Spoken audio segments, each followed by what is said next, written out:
Hello, everyone, and welcome back to this epic episode or series on Mormon Stories podcast. We are interviewing Elissa Wall, the woman who is sort of attributed as being the main person that helped bring Warren Jeffs to prison. And she has written an amazing New York Times bestselling book, and the book is called Stolen Innocence. And we are now like 7 hours into an epic interview. It's like 8 o'clock, 9 o'clock at night here. This is going to be the longest single interview I've ever done in a single day, because I think my record's like 7 or 8 hours, and we're going to break that tonight. So we're pushing through. Well, that's good. Elissa doesn't mess around. No, I have a long history of breaking norms. And we're here with Jen, of course. Hey, Jen. Hey, hi, Thanks everybody. for joining us. Yep.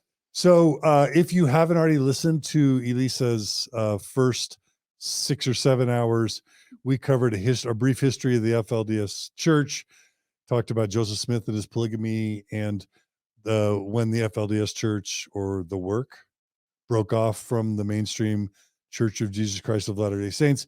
We talked about its history in Short Creek, including the 1952 Short Creek raids and the aftermath and what that did. And then we talked about all the way, the evolution of the FLDS church into the Rulon Jeffs and then Warren Jeffs eras. And then, of course, we went into depth on Elissa's upbringing in the FLDS church with 3 moms and 24 siblings, and how her dad was on the receiving end of having all his wives reassigned by Warren Jeffs to other men, even though the first wife stayed with your dad, and how you were eventually relocated from Salt Lake City back down to Hilldale, and then your experiences there, being told at age 14 you're going to marry your first cousin. And I was writing in the notes, like, by the time you were 18, you had 5 or 6 pregnancies, including one stillbirth and several miscarriages. You had been basically married twice, sexually assaulted countless times, and somehow you were able to break free to leave the FLDS church. But then you dealt with incredible depression and anxiety. But you had your first actual birth of your first son or first child with the man who you escaped the FLDS church with. Mm-hmm. And last time we left, you had decided that you needed to do something because your mom and sisters had disappeared, gone into hiding. You had filed a missing persons report, and you are saying it's time for you to speak up, because this madness, this Warren Jeffs FLDS madness, has to end. And by this point, Warren Jeffs had built a whole new sort of like burgeoning city in El Dorado, as they pronounce it, Texas. He's building a temple there, but he's got properties all over the country, and he's generating sometimes hundreds of thousands of, if not millions of dollars a week from his followers, and just spending it who knows how. He's on the run. And this is when you reach out. Remind us who it was that you reached out to as your first effort to try and speak up, because this next segment of the interview is going to be how Elissa helps bring down Warren Jeffs, right? Yes, it is. I'm really excited to be here, continuing to tell my story and telling it in such detail and depth, because I've not had that opportunity, and most of the world has never heard it from my voice and myself. I did write a book about it, and it details some of it, but the ability to just talk about it and the emotions that come up through the process of it is really incredible. So I thank all of the listeners for continuing to ride this out with us. And hopefully, as we continue this next segment of the story and the journey, that I invite all of the listeners to once again find the common threads in our own life, because this is where we get to really talk about what resilience looks like, and how to stand up for what we believe is right, even when it doesn't feel like that it's what we should be doing, and everything about our culture or the way we were brainwashed tells us not to. But I really hope that by sharing this story and continuing to talk about my life, it will remind people of our humanity and keep creating some good in the world. Love it. Well, let's jump in. Let's jump into this ride. As we had left off in our last episode, I was describing what it was like to reach out for the first time to a man by the name of Roger Hoole, who was a private attorney in the Salt Lake area. And he had become known because he was really helping a movement of boys who had been kicked out of the FLDS, who they were stepping forward and sharing their own stories of what that process of being shunned by the community and what was happening with it. But then also there was this concern about all the ways that Warren Jeffs and the Church of the FLDS were using the people financially. They were using them spiritually and physically, and these boys had stories of what their labor camps had felt like, all the years of child labor that had been being used. And Roger Hull was working directly with an ex FLDS gentleman by the name of Dan Fisher, who is well known because he was the founder of Ultradent, which is a dental product company here in the Salt Lake area. Dan Fisher was really important at this time in the story because there were very few people who were working hard to help people that were leaving the FLDS. And he was such a huge support for a lot of people who were escaping the Short Creek, but also just the religion at whole. He was helping them to um, get emergency services as well as really promoting education. Because for most people that were leaving, they were coming out of their experience in the FLDS with very little education, traditional education. A lot of them had amazing work ethic, but learning how to apply work ethic into the outside world is a challenge. My phone call to Roger Hull was really important because his approach in helping me was what allowed for me to feel comfortable enough to start to come forward. Um, that phone call led to a meeting, which led to um, a suggestion that maybe it's time to talk to authorities. And Roger was really important in his ability to help arrange some of these meetings that would lead to me sitting and telling my story in depth in the best way that I knew how at the time to investigators. Um, I imagine they were trying to get Warren Jeffs in different ways before you ever spoke out. But I guess it's probably complex because you you have to be thoughtful and careful about nabbing him in a way to where it's going to be successful versus he just gets off. And so I imagine they whoever the authorities were trying to nab Warren Jeffs, I imagine they were considering lots of different ways, and maybe they had not found a good way yet. Do you know anything about the attempts to nab him prior to you speaking out at all? Yes, I had heard. We had heard a lot of ways that they had tried, even many years before Warren really himself had taken over. There were people and different, even women themselves, that had come out to try and get authorities to do something about what was going on.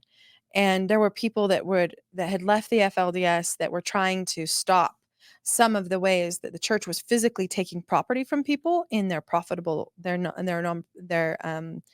UEP trust that they had that owned all the property. So there was all kinds of dominoes that were already laid out from a lot of people along the way for years that had been trying to stop the insanity of the FLDS. Wonder why they weren't able to ever nab him before you. It's a complex thing, just as you said, because you to truly be able to do that, you have to have a victim that is strong enough and capable enough to actually come forward. And even though I wouldn't say that that's what I thought I had a very passionate purpose. And I had something outside of myself that was so important to me that drove me to keep going even through that process when it was so difficult and so hard. But for Warren, he was really good about keeping anyone that was victimized by him or that could come forward and press charges of any nature. He had a long history of sedating any efforts that were made to stop what was happening. Through what? Fear, Yeah, fear, intimidation? intimidation. There was a story of a woman who before I testified, she had come out. She had been in an arranged marriage as well, and she had come and she had spoken to Arizona authorities. And that was an example of what not to do because somehow her story was leaked to the press. And the attorney's office, the attorney general's office that was handling her case, they learned a lot that how the intimidation works because ultimately this woman, she had her kids kidnapped and she had so much family pressure that ultimately she stepped away from testifying and pursuing these charges because it completely tore her life apart. And that was a kind of an example of what would happen when authorities did not handle it very, very carefully. And even for myself, when I heard of her story and what had happened, I became quite fearful because I knew that people knew about my story and I knew that there were people talking about it even within the ex FLDS community of a few people, and I was really concerned that ultimately I was going to be forced to tell my story, and I didn't want to end up in that situation, especially because I had a young son at this point. Um so there was a lot of things that motivated the perfect series of events that allowed for it to get to where it was. And it did. It started with communicating with Roger Houle and bringing him on as my attorney because one of the things that we realized is that for someone to successfully be able to testify, they needed to have personal representation. And usually for victims that are testifying in court, they don't have that person that's protecting them.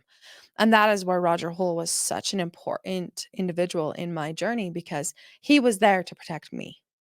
He also had a lot of ambitions to change and to help in bringing down Warren Jeffs, but also change what was going on. And in the time that I've known Roger, he's one of those unsung heroes for the story of the FLDS and Short Creek because he has helped countless mothers and fathers be able to get their children back. He has helped people in big ways and small ways, but he has been one of those individuals that is not affiliated with the FLDS, but has been absolutely essential to so many people's lives that have left the FLDS as they've started to kind of pull their lives back together, bring their families back together. And um, not only did he do that for me, but he's done that for countless amount of other people. I can't imagine he's made a lot of money doing this No, he hasn't, and because we your clients don't have a ton of money, you know? no, they don't, and he's done so much incredible pro bono work with it, um, because he had a heart for it, and I think that was something that was so unique about even meeting Roger is I had an idea of law enforcement and attorneys, the justice system, and I didn't realize how even in that time in beginning to talk with Roger, that it was still so heavily influenced by the dogma of my culture, of where I'd come from. And my skepticism towards police and law enforcement was very much influenced by the crap that was told to us about it while in the FLDS. And how having him by my side to navigate that process was absolutely essential to the outcome that we have arrived at. So we talk about influential people, and Roger was one of the most influential people in my journey and my story with it. And to now be in a place where he's still my attorney and we're still really good friends, and to just look at what it means when good humans do things for the right reasons and the amount of change and lives that they can touch in those acts of service. Beautiful. So, Shout out to you, Roger. yes, shout out to you, Roger. Thank you for everything that you've done in my life and a lot of other people's lives. But it was really important because Roger was um, started to help me formulate how we could actually be successful in this. Because even before I spoke with authorities about what happened, my question was, is how does it even work? And what do we do about this? Like how do we stop Warren? How do I save my sisters? Well, what do I need to do? And helping educate me on the process of the difference even between a criminal court and a civil court, because he's a civil attorney and we had to reach out to criminal attorneys that could help with that. And that's where he arranged my first meeting with Washington County prosecutors and Brock Belknap. And Brock Belknap would be another one of those absolutely incredible humans who walked alongside me, but did things for the right reasons. And each one of these people along the way for me showed me that all the things that I was told about what people on the outside of the world were like was false. Because I had more examples of what good humans looked like in people outside of the FLDS than I did of people inside of the FLDS. And it was that black and white moment for me where I realized I had to determine for myself what it meant to be a good human.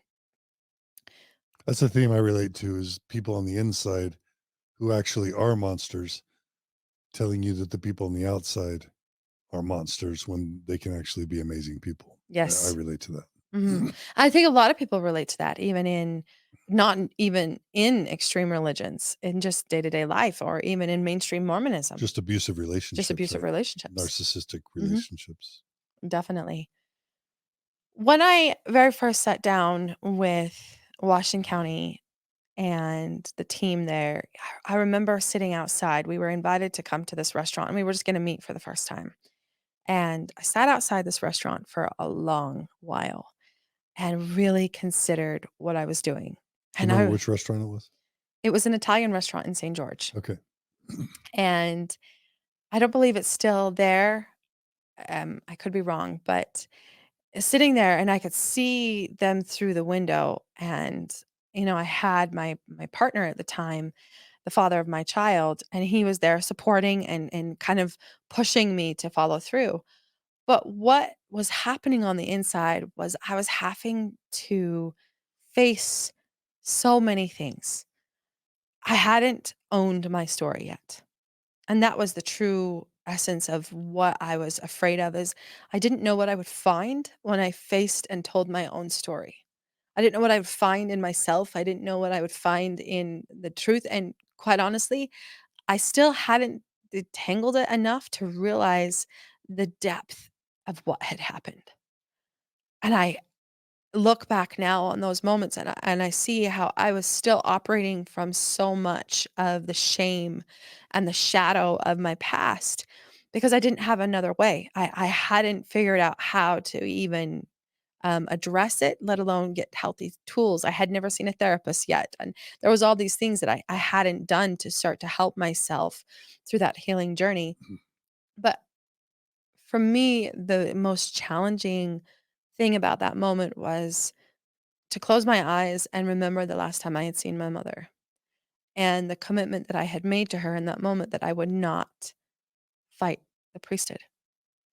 And I had to wrestle with myself in this internal fight and um, dialogue that was going on of, it's I'm not fighting the priesthood. I'm stopping something terrible from happening to my sisters, because that was always my ambition, is like we have to do something to protect my sisters. And knowing that Warren had so much control over my what had happened to me. And I realized that. And even innately at that time, I knew Warren was not a good person, even though everything about my lifestyle up to that point had told me otherwise. He was the connection to God. I really firmly believed at that point in time that there was something wrong with that narrative, although I didn't have the language and the ability to narrate for myself what was wrong. It was that internal instinctual feeling that we all have.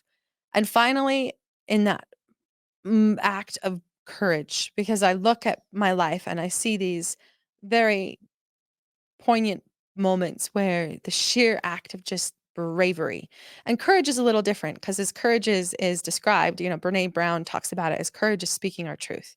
My act of courage would come later on.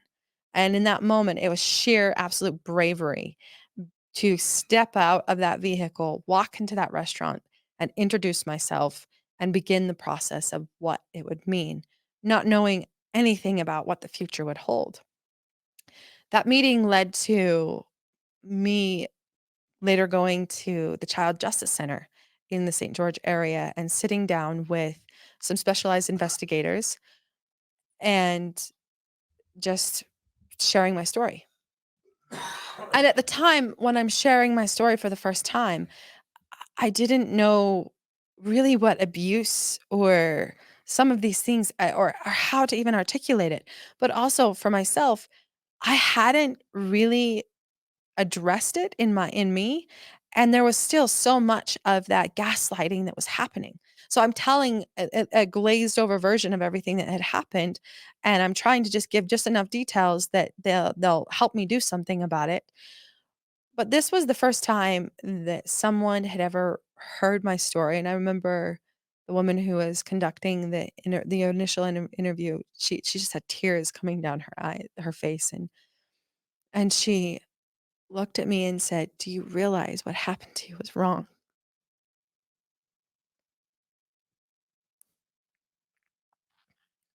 It was the first time someone believed me, believed that internal voice inside of me that said, "This is wrong."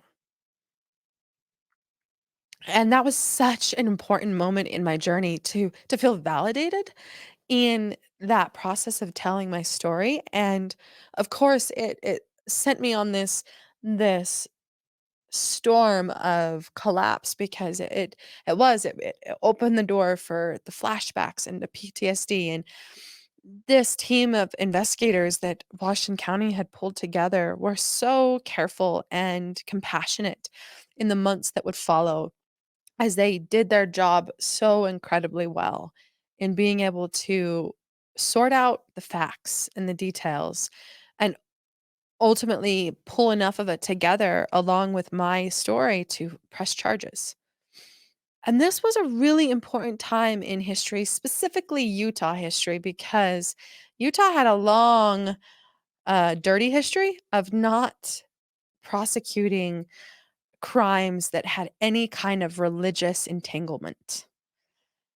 And this was every level of religious entanglement because you had a religious leader who was acting in the context of religion, but had done some serious crimes. So for Washington County to be as brave as they were, to put even their own careers on the line, to follow through and bring this forward was very landmark in this history of Utah and the justice system. And the way I understand it is that the Church of Jesus Christ of Latter-day Saints just wants to pretend that polygamy doesn't exist and that fundamentalists don't exist. They certainly want to distance themselves from the FLDS people because they're embarrassing, but they prefer just them to be invisible because then you're not getting statewide or national news that people have a hard time differentiating Yes. from the traditional LDS church. But that's problematic because you share the same founder, and Warren did very little that Joseph Smith didn't do. So for the LDS church to claim such detachment from the FLDS is it's kind of disingenuous, honestly. But that's the way they've dealt with it forever is Mhm. just to pretend like they don't exist, which means to turn their face away from crimes and from harm that's being caused to so many people because they don't want to bring up the negative news I would agree attention. with you Is that on right? that. Yeah. And I'm not sure that I don't want to be as ambitious and claim that the Mormon church had control over the justice system. But I think that anywhere, especially at that point in America, to successfully prosecute people that were in any kind of a religious context was really sticky and really um, difficult because in America we have this, freedom of religion, and we're getting better about being able to articulate in our society what freedom of religion means and what constitutes as removing the freedom of someone else. And really that's what it was, is Warren practicing his religion doesn't give him the right to remove the freedom and the safety of other people. And that was very much what had happened. So for the time frame of how things were happening in Utah, what was happening more on a national level, but then realizing that for a long time there was this history of law enforcement coming to try and stop what was happening in the FLDS, whether it was for polygamy or not, but not being successful in it. So there was all the cards were kind of stacked against us. The one difference was I was not a polygamous wife. I was an underage, I was a child that had been forced to marry an ancestral, forced into an ancestral marriage. And it didn't have the polygamy veil over it. And so it had nothing to do with polygamy, which was hopefully the focus was we would just focus on the crime, the child abuse that was happening, and not try and pull in all of the same things, religious freedom and polygamy and persecution and layers and layers and layers that had been successful tools in the past. I've had some viewers and listeners write to me about this, and I've had to work on changing my mindset. There's no such thing as a 14-year-old bride, right? A 14-year-old wife. They're not wives when they're underage. They're victims of rape and abuse. And we forget that. The term 14-year-old wife, it doesn't, there's no such thing. Am I It right? absolutely, it should Yeah. not exist. Yeah. And it took me a long time to get to that same place because, uh, as being it and being told, the having that label put on me over and over, I'm the wife, and even what it meant to be a wife. It meant that you were a chattel of someone else, not anything of your own person at that point. So as Washington County pressed charges, it was a really big deal because they decided to press the charges in a pseudonym, and it came as Jane Doe. And that was really important because one of the things that was always a concern was learning from history of what had happened to other victims who had tried to come forward and tell their story and how it had painfully affected their lives. But then also, it was a real concern of our physical safety. Because one of the things that Warren really was adamant about is asking the people, would you put yourself in line to protect the prophet? Meaning, would you sacrifice yourself for the safety of the prophet? And then take it to the next level. And would you sacrifice another life to protect the prophet? And there was serious concern of what could physically happen to me and my family when people found out who I was, which led to the decision to truly go into a form of witness protection and to take measures to protect ourselves through that investigation process, knowing that hopefully ultimately Warren would be the charges would be pressed and that he would be caught, and there would be a process where he would be put on trial for the, the claims that I was of speaking to. Yeah. And this is whether it's someone, if not Joseph Smith, directing the assassination attempt on Governor Lilburn Boggs of Missouri, whether it's the Day Knights group that formed as sort of a vigilante justice group, whether it's Porter Rockwell, who is kind of Joseph Smith's assassin, whether it's, the Mountain Meadows Massacre, his teachings of blood atonement with Brigham Young, all the way to the kind of the stories we learned from the recent Under the Banner of Heaven series, where faithful, devout, fundamentalist offshoots read First Nephi and the story about Laban and how Nephi cut off Laban's head, and they interpret that as feeling like violence is justifiable. There's this idea that it's better that one man or woman perish than that a nation dwindle in unbelief. And so Mhm. there's this whole shadow history within both regular Mormonism and fundamentalist Mormonism of violence. So those weren't unreasonable fears, and that's a dark side of Mormonism that a lot of people don't know about when they just look at the smiley missionaries that are knocking on their door. Oh, definitely. I would agree with you completely. Yeah. I didn't realize the depth of the concern that we should have. Hmm. The people around me were far more concerned about it than I was, because I think they saw all those shadows and the concerns that would come from it, and even the process for me of that moment that I realized, okay, this is happening. We have to consider going into hiding during this process. That was really hard for me. It was very difficult for me to consider leaving again the small group of family that I had pulled together in my social circle and not being able to tell any of them what I was doing because we couldn't talk about what was happening because we didn't really know if, even though our best friend were still from the FLDS and they had left this around the same time we didn't know where their loyalty lied. We didn't know what they would do if they found out that I was trying to do this. And so the process of driving out of Southern Utah, knowing that I didn't know if I would ever return. I Was didn't it know. federal witness There protection? was there was support on all levels of government in this process. And it's you have to be careful in talking about it, but what it meant is it was completely starting over. It was changing names. It was completely Mm. starting a new, fresh identity, but also being in a form of hiding, you know, moving from hotel rooms to apartments to moving around to try and keep our location very quiet and not known to anyone. Mm. That also gave me a unique paradigm where, on one level, I was given the ability to be someone completely new with this new identity that was given to me.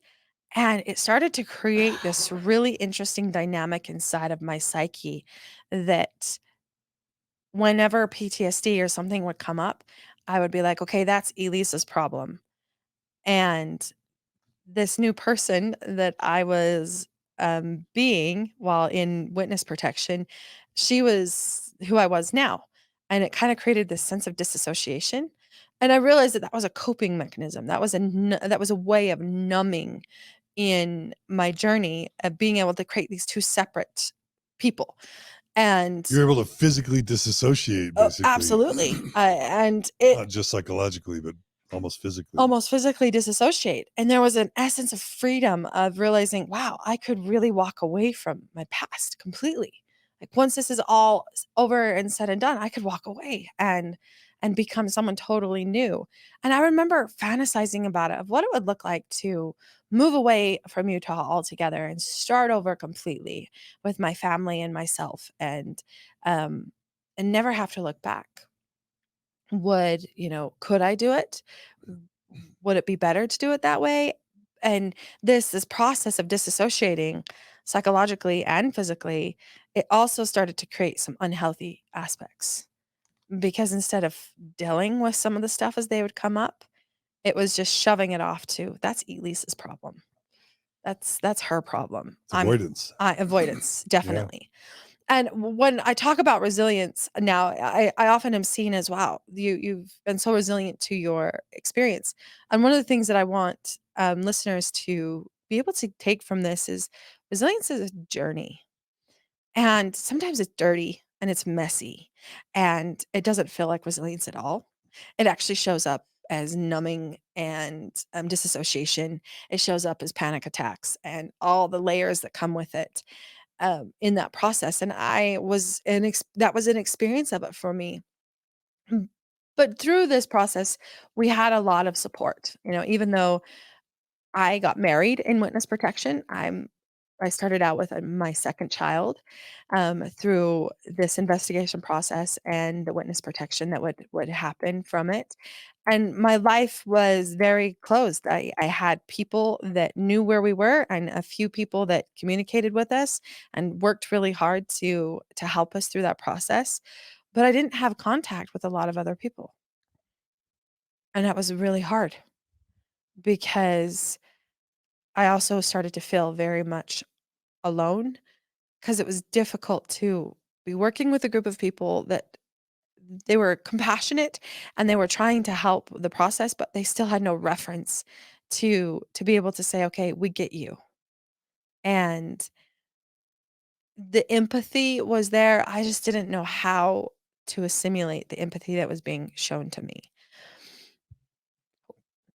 And you were super lonely, cut off from whatever remaining family you had. Definitely. And this compounded with all of the struggles that I was already having with mental health. I was still really struggling with how to address my past, and I did not have healthy tools yet at this point.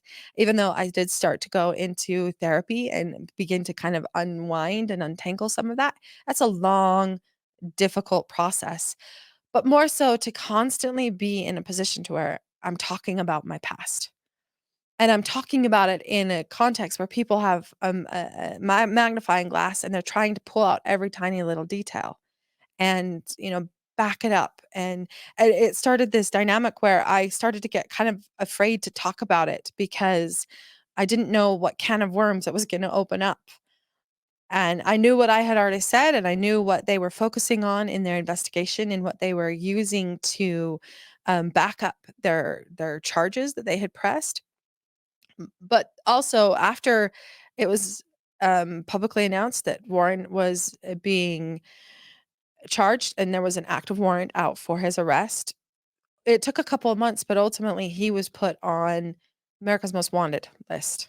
And that was really important because I believe that's what led to his ultimate arrest, was that he was well known.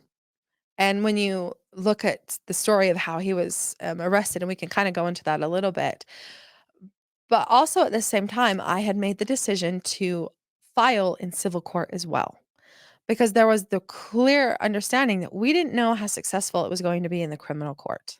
We didn't know what it meant, and I was not going to leave any stone unturned. Working with Roger Houle, he became my representation as I filed a lawsuit against Warren Jeffs, the FLDS Church, several other individuals, and as well as the UEP, which was the financial arm of the FLDS for many, many years. That civil case would become really important as time went on, but at the time, for me, it was not motivated in what can I get? It was motivated in what can we do? And how do we really make this worth it? Because the sacrifices that I was doing in my life to see something change for the people that I loved at home in Short Creek area, I really it needed to matter. So we had 2 of these cases going. There was a criminal case happening as well as there was a civil case simultaneously going on in the different courts. And if I if I understand it right, a criminal case would be something like, a rape charge or forcing a minor to be raped charge, which is criminal.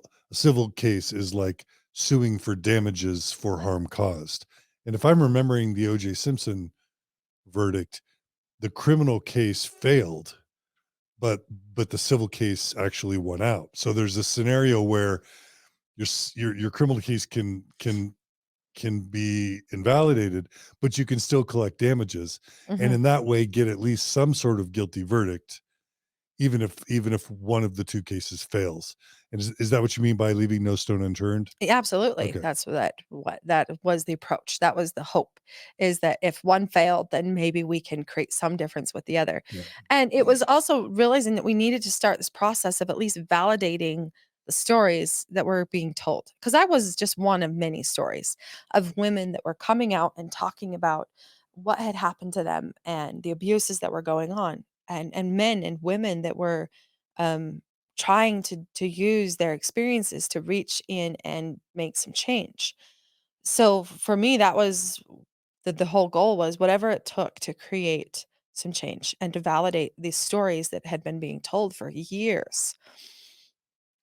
On that fateful day that Warren was caught, on my side of the experience, it was really, really early in the morning, and we were staying in this hotel room, myself and my young son and my husband now at this time, because we had been married in a ceremony while we were in witness protection, and the only people in attendance was investigators and attorneys. But I was really grateful because at that point in my life, they were important people, and they were people that were helping me to stand up for my truth. Do you have any way to remember how long it was between that first Italian restaurant engagement with the law enforcement officials and when he was actually abducted? Was it a matter of months? Was it a matter of years? Or is it, can I even ask that? Yeah, definitely. So it would have been about a year later. Okay. That So the year that you met in the Italian restaurant was 2005? 5. Was 2005, and then, I was in the preliminary hearing at the end of in November of 2006. Which meant that he had been caught in 2006. 2006. Mhm. Okay. Wow. What was that? Yes. Yeah. So you were saying what that was like to hear that he was caught? Definitely. Well, and, uh, the events leading up to it, I think there was always this hope, especially after the year that we had dedicated to, the investigation and the year that it had taken to lead us to this point. But the phone rang, and it was Brock Belknap, and he told me, "Warren's been caught." And it all hit me. I was like, I thought this year it had been very hard and difficult, but the reality of what was to come was what kind of hit me. We turned on the news, and sure enough, there was n news article after news article of, articles as well as, news agencies from all over the place that were highlighting that America's Most Wanted, Warren Jeffs, had been caught. And it was detailing the story of how he had been caught.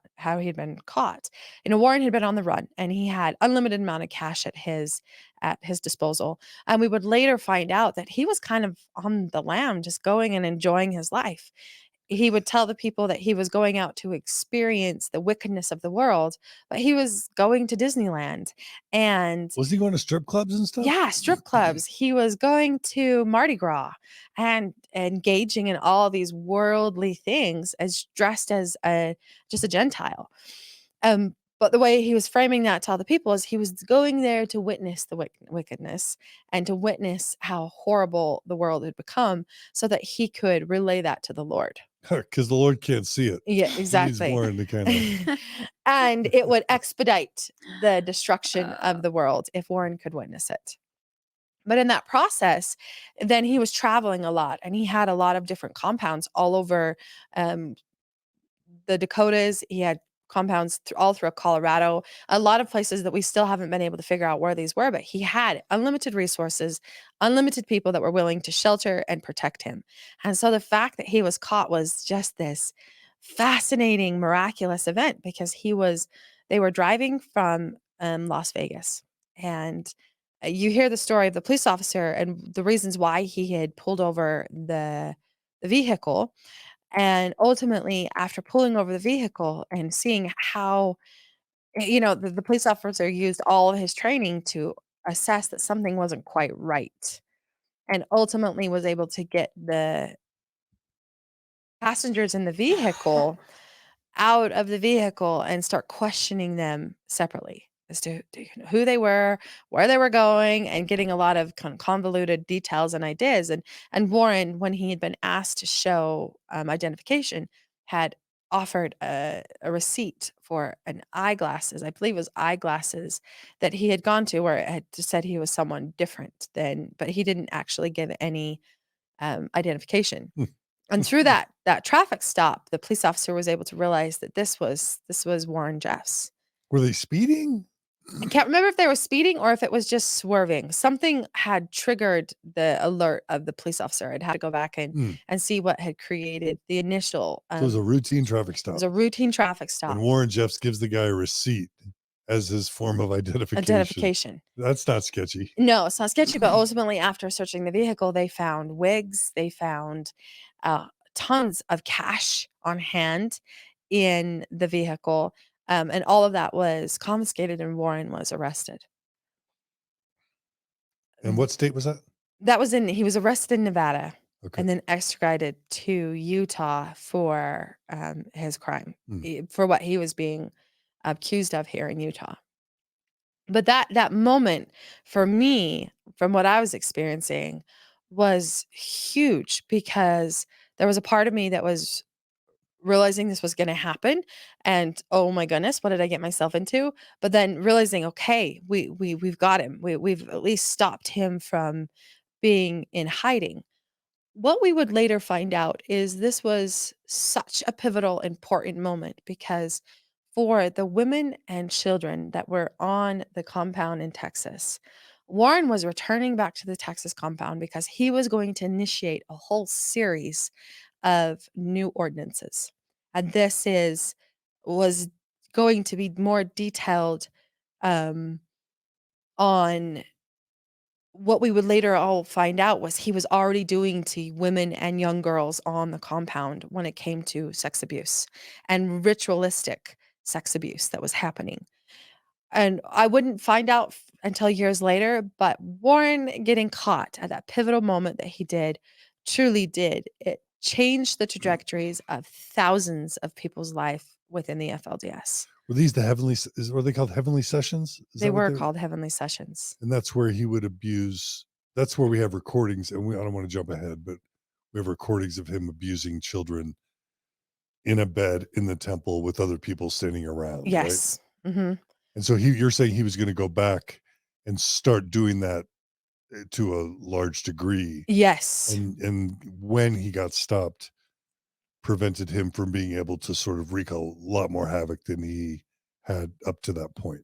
Definitely, and we found out later from a lot of his journals and the people that were around him because Warren was so narcissistic leading up to his, capture that he was having people detail Mm. everything about his life, his sleeping patterns, his eating patterns, and he would have these events where in his sleep he would have this seizure like event that would happen and then he would just start channeling the Lord's word as he said it. So he always had someone that was awake and alert at his bedside preparing to hear anything that came from his mouth. And some of it was absolute craziness that was coming out of his mouth. And he was claiming he was in this revelation state, whether it was dream state or just absolute insanity, no one really knows. But a lot of the stuff that came from that is really dark and terrifying as to what he was planning to do with the people of the FLDS.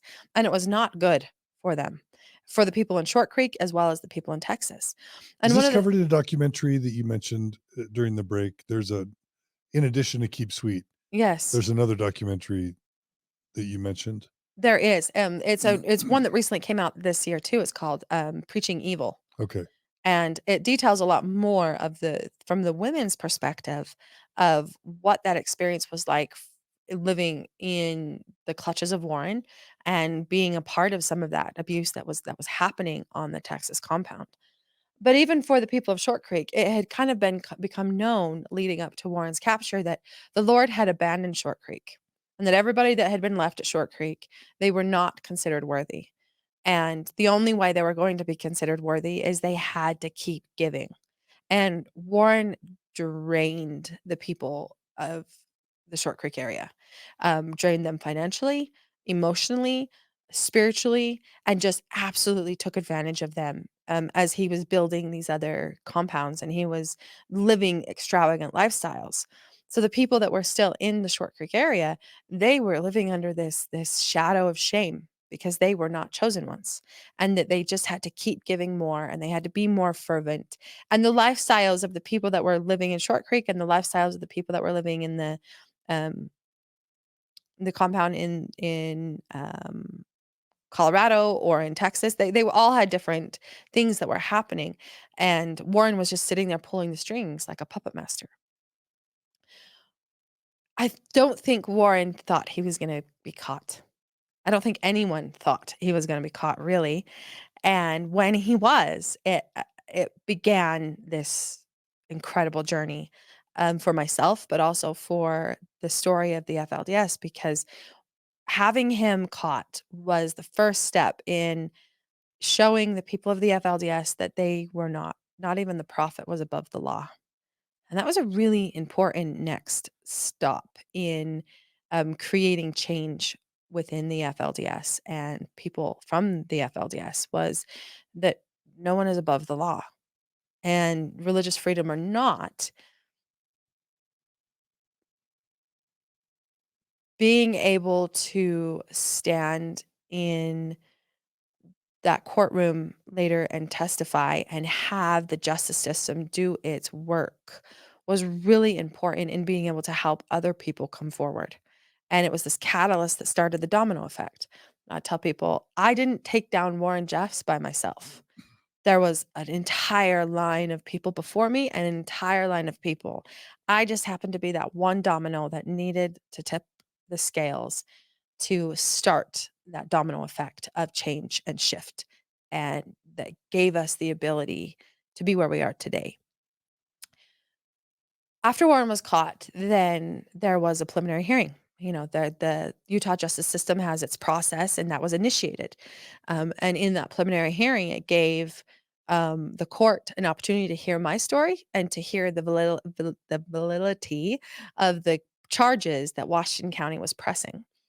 That was a really pivotal point for me because I realized that was going to be the first time that I ever faced Warren. So you had to come out of hiding at that point? Yes, temporarily. We were still e existing in a hiding, but we came to test I came to, St. George to testify Is that in when your those. community would have first found out that you were the one who you were the accuser? Yes. That was when I was going to claim Jane Doe, and who was behind Jane Doe was that preliminary hearing. And I realized that that was gonna be when everyone knew. Uh, Because in the Keep Sweet documentary, you see all these dudes hanging out, all these fundamentalist dudes hanging outside the courtroom. Uh, And well, and all the families across the street, yeah. like there was like families, many mhm. families across the street that would just kind of be there. The And intimidation. I mean, I would have wanted to wear a bulletproof vest. Like I would have just been terrified to walk through all those people. It's like it's her. It's I it Elisa. was, and they Yeah. took steps to make sure I didn't walk through those people. I was, I was yeah. brought into the courthouse from a back entrance. They were really careful to make sure I was well protected. I was brought in vehicles that were unmarked. No one knew where we were going and how we were getting there. Like, they went above and beyond Mm. to make sure our safety was taken into account. Still to be And terrifying. oh, Dead it serious. still was. It was very intimidating. I think that was the biggest thing was as we were getting closer to it. And I tell people I was pregnant. I was big and pregnant, and I was very lonely because I didn't even have my sisters at this point in time, my older sister, because of the situation I was in with being in witness protection and being secluded from everything else because we were so focused on what it was going to take to be able to pull this off, to be able to successfully prosecute someone like Warren Jeffs that had millions of dollars at his disposal, and he had unlimited amount of people that would do absolutely anything to show their loyalty to him. But ultimately, there was that pivotal day where it all came together, and I remember walking up to the witness stand for the first time, and even though it had been months of preparation on every level, I knew the process that was gonna be expected of me. I knew what it was gonna be like to be in a courtroom on some level, but the actual experience of being in that and feeling what it feels like to have all eyes on you and to step up on there and to sit down into that chair and to realize it was up to me. I had to choose. And I remember looking at Warren as he came in and our eyes locked.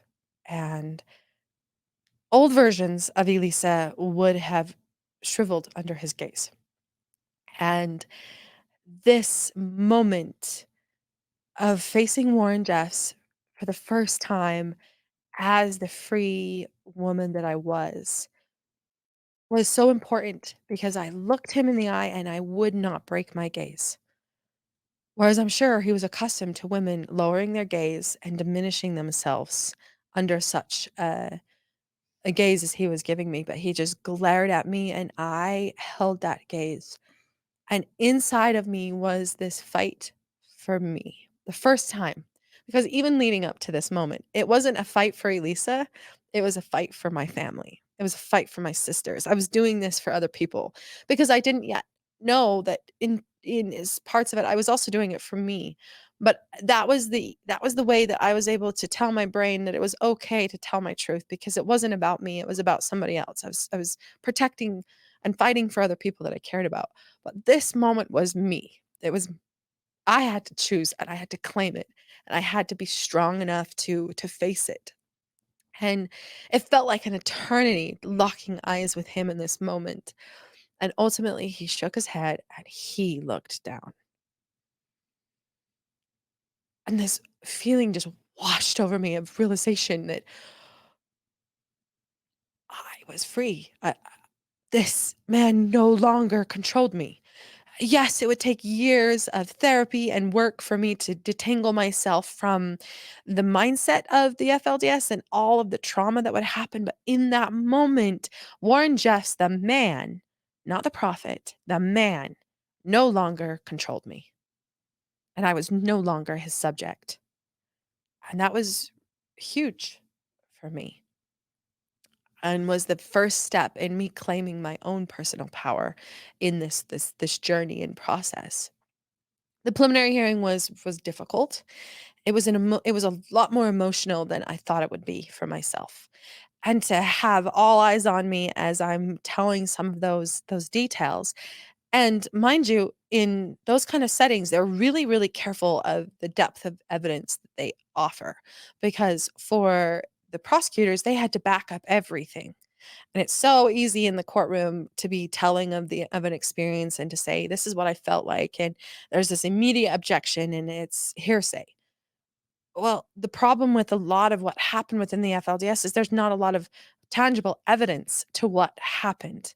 And a lot of the people that could have potentially given tangible evidence of what had happened and been able to back up my claims of being abused and being raped and how Warren was an accomplice to that, it was all based on testimony and the little bit of facts and details that they could back it up with.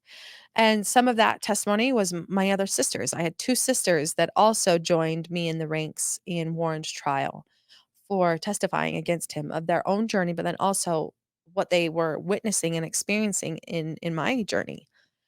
And a lot of other people stepped forward to testify in Warren's trial.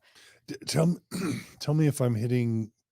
Tell us what the main things that critical things that needed to be proved. Mhm. Yeah, I imagine it would have been that Warren directed the marriage or performed the marriage, and that you actually were married to this guy, and that you had sex at some point and had consummated the Mhm. marriage at the age of 14 or 15. Are those the things that needed to be proven, or were there other things that needed to be proven? Absolute those were definitely points that needed to be proven, but also it needed to be proven that he had operated from his capacity as a clergyman or a religious leader and how he had abused that authority because it's part of being coerced is someone needs to abuse their position of authority.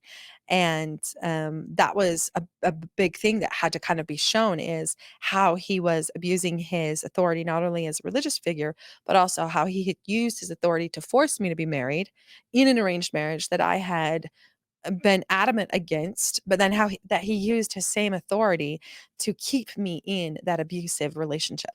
And so he knew not only of the first rape, but of many rapes that would happen later on, which is why he was being prosecuted for accomplice to rape, was because of the position that he had held as an accomplice to that, knowing that for the culture of the FLDS, a woman is only married to a man with the intention that they will consummate the marriage and they will have children. And even though I had no living children from that relationship, there was still enough proof and testimony to show how the consummation had absolutely happened. The rapes had happened. Even though so much of the question was, was it really rape or was it just a young girl having consensual relations? And after the preliminary hearing, And a 14-year-old can't have consensual relations with an 18-year-old, as far as I understand. at the time, it was arguable whether it can. I believe since then that's been part of the positive that has happened from Warren's from my testimony is that age limit has been raised in different states because of that, showing that no, a 14-year-old cannot consent to marriage and sexual relations. They just can't. Um, But at but the time, that was in question. it was in question. There was a lot of things in question at the time. Because I guess the defense could say, number one, Warren had nothing to do with it. Yes, That it was that was definitely. just teens or local leaders misbehaving, but that Warren wasn't involved.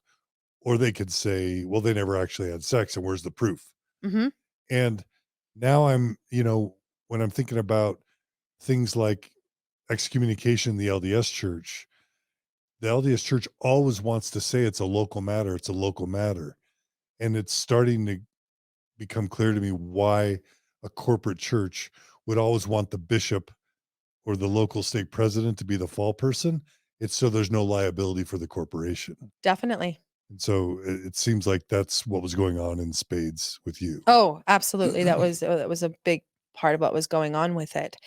Um, but for after the preliminary hearing, it was found that there was enough evidence to go ahead and keep the charges. And even at the time, the defense was really trying. That was the goal with the preliminary hearing, is just to get it thrown out completely and to allow Warren to go back and to prove, okay, there was no crime. This is all made up, and here's why. But the court found no, there's enough evidence that we're going to go ahead and have a trial. And then it would be months later before Warren, it would almost be a year later, actually, before Warren was put on trial, in a full trial, because there's all the process that happens. Discovery. I mean, I can't tell you the hours that I was put in the most intense situations where I was being asked depositions, depositions that were happening from this. And what people don't understand is it's one thing to stand up and stand for crimes that have happened, but that process of the justice system is so brutal and so intense, especially for victims, because I was now 2 years into consistently having every day of my life somehow involving my past. And there was no option for me to really begin to move on, because it was everything about my life was very present to what had happened to me before. And so it was creating this dynamic where it was constantly re-traumatizing. And even though I don't think that was the intention of everyone, it was just part of the sacrifice that I had to make in this process of coming forward and telling my story and testifying, was the personal sacrifice. And it took me a long time to realize the cost of that choice. And I know that it's easy for people, even when they read my book, I talk about the victories, but I don't talk a lot about the struggles to get there And and the cost that it was. And it's even to this day where sometimes I look back on that and the cost to myself, but my children, because imagine, I'm a new mother.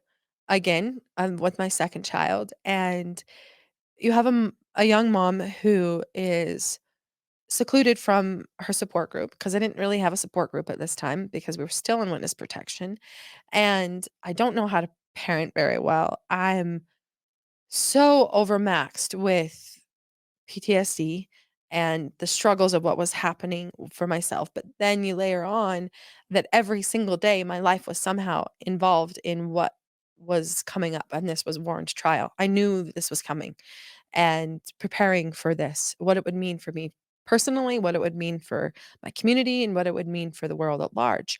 And honestly, even leading up to trial, we really didn't know how successful we were going to be. There's this horrific set of statistics that I've heard and we've talked about previously on Mormon Stories, that something like 1 out of 100 victims report rape. Mhm. Only 1 out of 100, because of all the shame, the difficulty, the trauma, the risk. Only 1 out of 100 rape victims report the rape, and of the, of those who actually report it, only 1 out of 100 reported rapes lead to a successful conviction. Yes.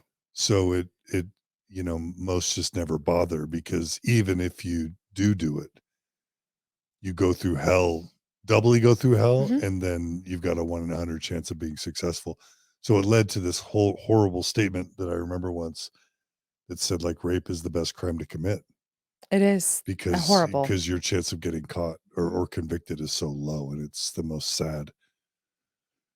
So we've got this problem, and it all starts with victims just not being believed, because most Mhm. just aren't believed. They're not.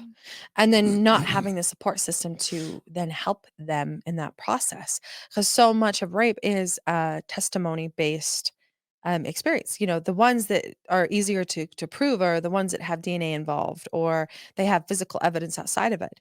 But we live in a society and a justice system that really, questions firsthand accounts, especially when it comes to rape, because it's so easy for people to say, "Oh, it was consensual." And then it's just a matter of who said it better, really. Who had the better lawyers? Who could Yep, pay the better lawyers, yeah, right? who had the better And lawyers. clearly he could afford better lawyers. I mean, you had great lawyers, but I mean, he could afford the best, Mhm. right? Definitely. We saw that happen. And so when finally everything came together and Warren's trials happening, it was in the fall of 2007, I believe September 2007. And, um, or maybe it was sooner than September, but coming to that, and I remember the very first day that the trial started and realizing, "Oh my goodness, we've made it to here." And knowing all the pieces were coming into place. They had the witnesses in line, the depositions had been done, the discovery had been done, and all the layers were there. And leading up to this also, Warren had been in prison in Washington County this whole time. That was one of the things that had happened, is he had been denied bail Yeah. because he was a flight risk. And that was very important. And we considered that a huge win, because when he was denied bail, it showed that, yeah, there was reason to be concerned what would happen if he was let out. So to have the dynamic where for an entire year almost, Warren was not present in the people of the FLDS life. He was still very much controlling them from prison, but there was this unique event that happened during that time frame where Warren, whether it was out of a moment of insanity or a moment of clarity, no one really knows, but he came forward and was talking to one of his brothers and some other of his wife's there, and he went on, and there's a recording of it that people can actually go and see, but he basically said that he was a false prophet and that he was not the prophet and he was never the prophet, and he denounced his power. And he went from the most righteous man to in this moment of this jailhouse recording to he was the most evil man in this entire dispensation. Once again showing his narcissism of it was all about him. Even in this moment when he's declaring that he wasn't the prophet and he is not the prophet. It was just fascinating to experience that. And I remember when this happened thinking, "Oh my goodness, here is that important piece where if everyone sees this and hears this, people are gonna realize that who he really is and he's not gonna control people." But there again, there's the layers of culture and patterns and brainwashing that happen, because immediately, even in the recording, you would hear his brother say, "No, no, no, this is a test. This is a test. You're testing us." And, we're gonna stay righteous. Excuse me. And it was that realization, overwhelming realization that, you can lead a horse to water, but you can't force it to drink.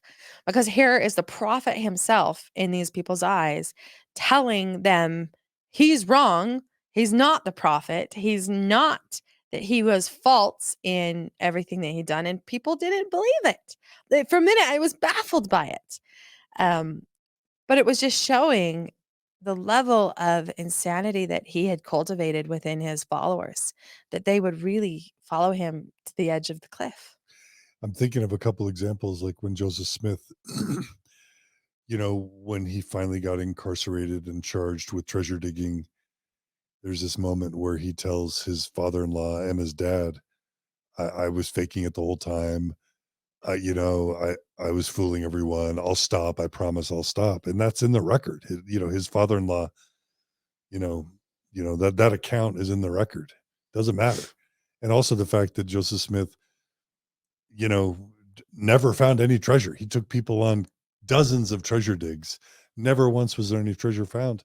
And people continued to believe in him when he was never able to produce any treasure. Or you fast forward to With this, Nauvoo and with the same stone that he translated the the Book of Mormon with, Yeah. you Yeah. know, that same stone Yeah. that he could never find the treasure with.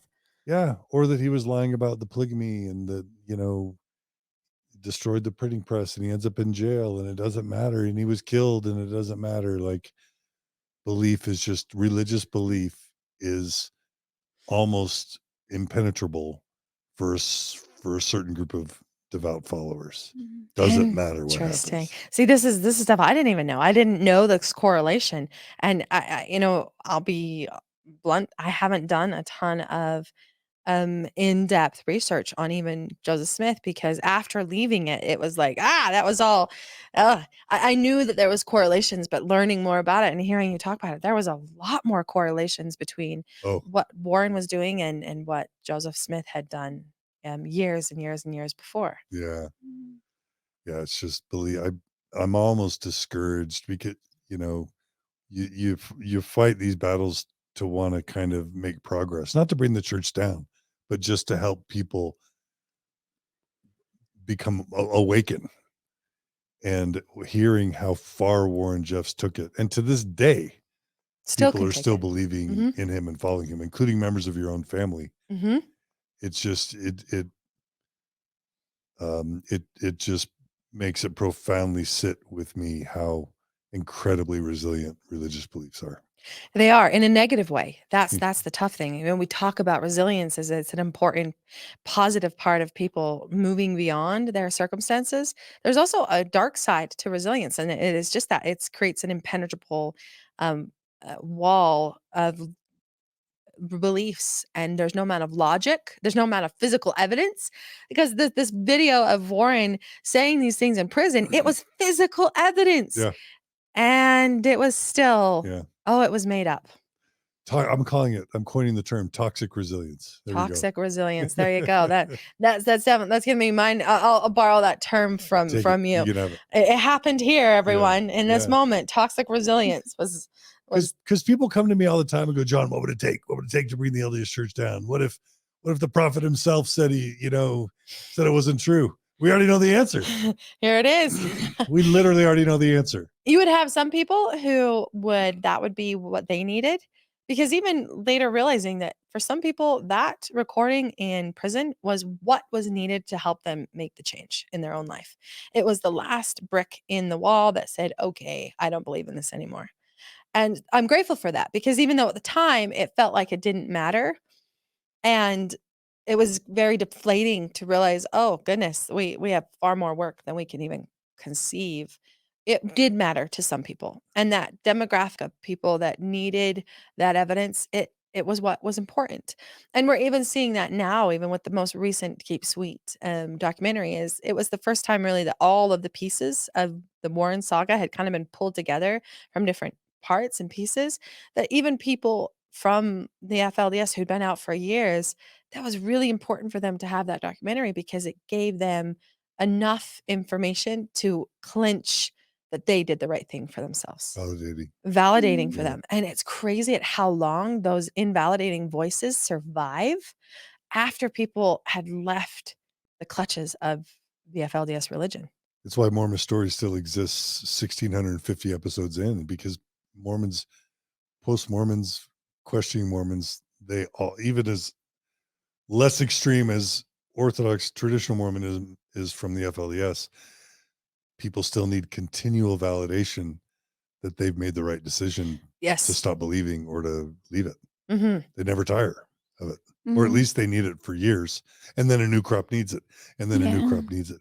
But part of what you're saying is that the flip side is to the toxic resilience is that every little bit finds its audience of who needs Mhm. the information or the discovery.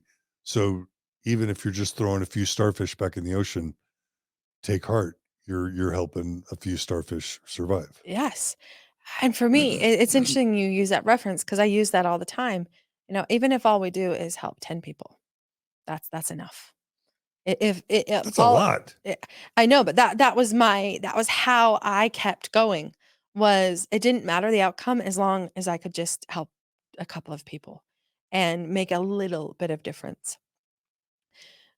Throughout Warren's trial, we would never quite comprehend until years later at the difference it did make, because all of the things that the people were being told wasn't going to happen. They were being told, nope, Warren is the Lord. This is a test. And if you are fervent and you are prayerful and you continue to show yourself as worthy, the Lord is going to um, magically release Warren from prison. That the victims, what I was told later on is the amount of fasting and prayer that was done to beg the Lord to take care of me was mind blowing, and I was very evident in people's prayers. But they wanted me to get hit by a bus or to have a heart attack or to die. And I often laugh about it now because I still to this day, living back in Short Creek, I get the experience of people coming and "Are you Elissa?" Yes, I am." And there's always this moment of like, "Oh, why are they asking?" And my favorite is like, "I really hated you, and I really prayed that you would be destroyed." I'm like, "Thank you. Do you feel s Did you feel that way still?" But that was the level of the people that were in the FLDS. They really believed this was going to happen, and I think still to this day, there are fervent believers that truly believe if they continue to be, um, righteous enough, that Warren is going to be let out of prison. It's bizarre, but that's the way that they hold on is these ideas and how Warren's control is still happening.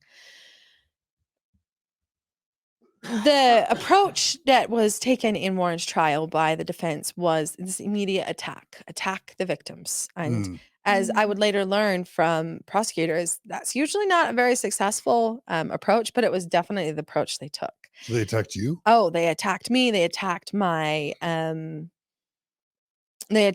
everything about my story, whether I was truthful. I remember this point in it where the defending attorney is like, the rape didn't happen. Trying to gaslight once again, use the same tactics that Warren had used and the men of the FLDS had used along the way is just to pretend it didn't happen. And I was just one person and I was there to garner fame and Money. money, and that was the reason why the jury shouldn't believe me.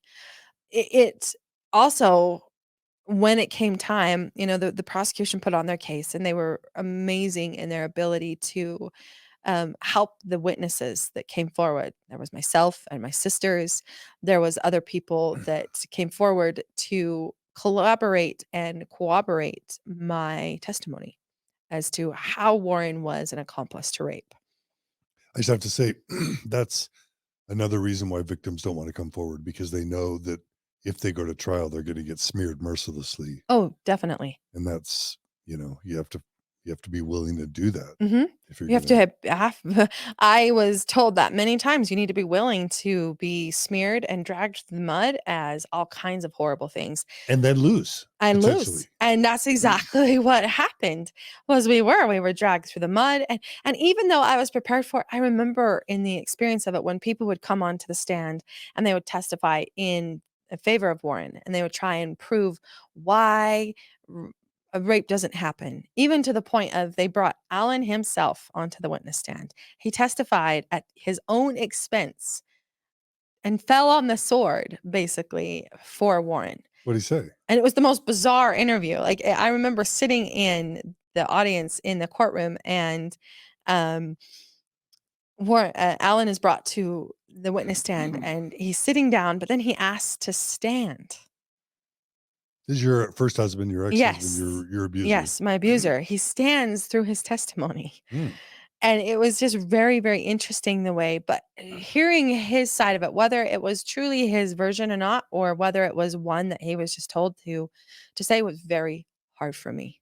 It was What'd he claim? so difficult for me to sit through that testimony because he did not take responsibility or accountability for any of it, and that it was all consensual, and that I was actually the abuser because I was so mean and I wanted it, and I would force myself on him or the experience. It was so hard for me to hear that version of it because I didn't realize how much of it still affected me. Even seeing him, I put me into a panic attack because that was the first time I had seen Alan too in the journey of it. And there was so much of it that there was layers of post-traumatic stress syndrome that were happening, but I was in an environment where I could not focus on myself because we had a job at hand. And even though the team that I had around me were trying really hard to be sensitive of what was going on, it was still very, very hard because I couldn't focus on my own experience of what was happening. I had to focus on what was needed from me. Did Alan testify that Warren had nothing to do with your relationship? Yes, he did. And Did he deny that Warren had married you? I don't believe he denied that Warren had married me, but I believe that he just denied all abuse across the board. Hmm. And to this day, still continues to deny any of the abuse. Hmm. You know, from his version of the story, in a way, he came across as this like I was a victim too. You know, I was told to marry her. I was just doing what I was told. It's my fault that this happened. Instead of really clearly, yes, I would agree that in some ways Alan was also a victim of his environment. But at the time when I'm hearing his side of the story and it's, turning into this he said, she said, it was so hard for me because I remember clearly feeling inside of myself, Okay, I understand that we don't agree on what happened, and I'm not here to say that we have to agree on what happened, but I know that inside of us there's an innate belief and understanding of what's right and wrong for most people. There are people that we now know of that suffer from different mental disorders that that innately is not there. But to look at Alan and to believe I know inside of him what he did, he knew was wrong. And to just have no responsibility taken whatsoever for what had happened. But once again, to be invalidated with the experience of it because I had been so vulnerable and so honest in the best way that I knew that I could at that time to try and explain what had happened and the impact that this had on me.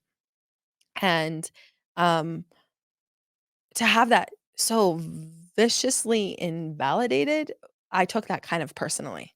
Even though everyone was like, "Okay, this is not a personal attack. This is they're attacking the evidence." And I was walked all the way through it by everyone. It was still I had my own personal journey with it that was very difficult to walk through and go through with it. And then we went into jury deliberations, and I had no idea what was gonna happen, and it went on one day, and then it went on another day, and they're still deliberating. Did Warren testify? And Warren did not testify, no. He did not testify for Okay. himself. Um, and to not know what was going to happen and to just be on the edge of my seat really because all of my life over the last 2 years was kind of coming to this point. I knew the personal sacrifices that I had made, but I also knew the sacrifices that the people like my sisters and other witnesses had made to step forward and to join the ranks of me in standing up against Warren Jeffs and the control that he had of the FLDS. Did your mom testify? She did not testify. Did you consider having her testify, or did your attorneys consider I having her? At this point she had disappeared. Hmm. No one really knew. I know that there had been a process of trying to see if we could find her because that was part of it. I'm like, well, even if we could just find them and what we would later find out is for the people that were inside of the FLDS, it was a very tragic reality that anyone that had been connected to me or my family had been aggressively and incessantly grilled. And so many people were pressured to make up stories about me, or to make up stories. Like we hear these stories of these boys that were brought in that may have known me, that were asked to claim that we had had sex before I had been married, and that was the reason that I was being forced to marry. So the tampering that was being done on the evidence, I hear these stories now, but I had no idea what the people back inside the FLDS were going through, particularly my sisters and my mother.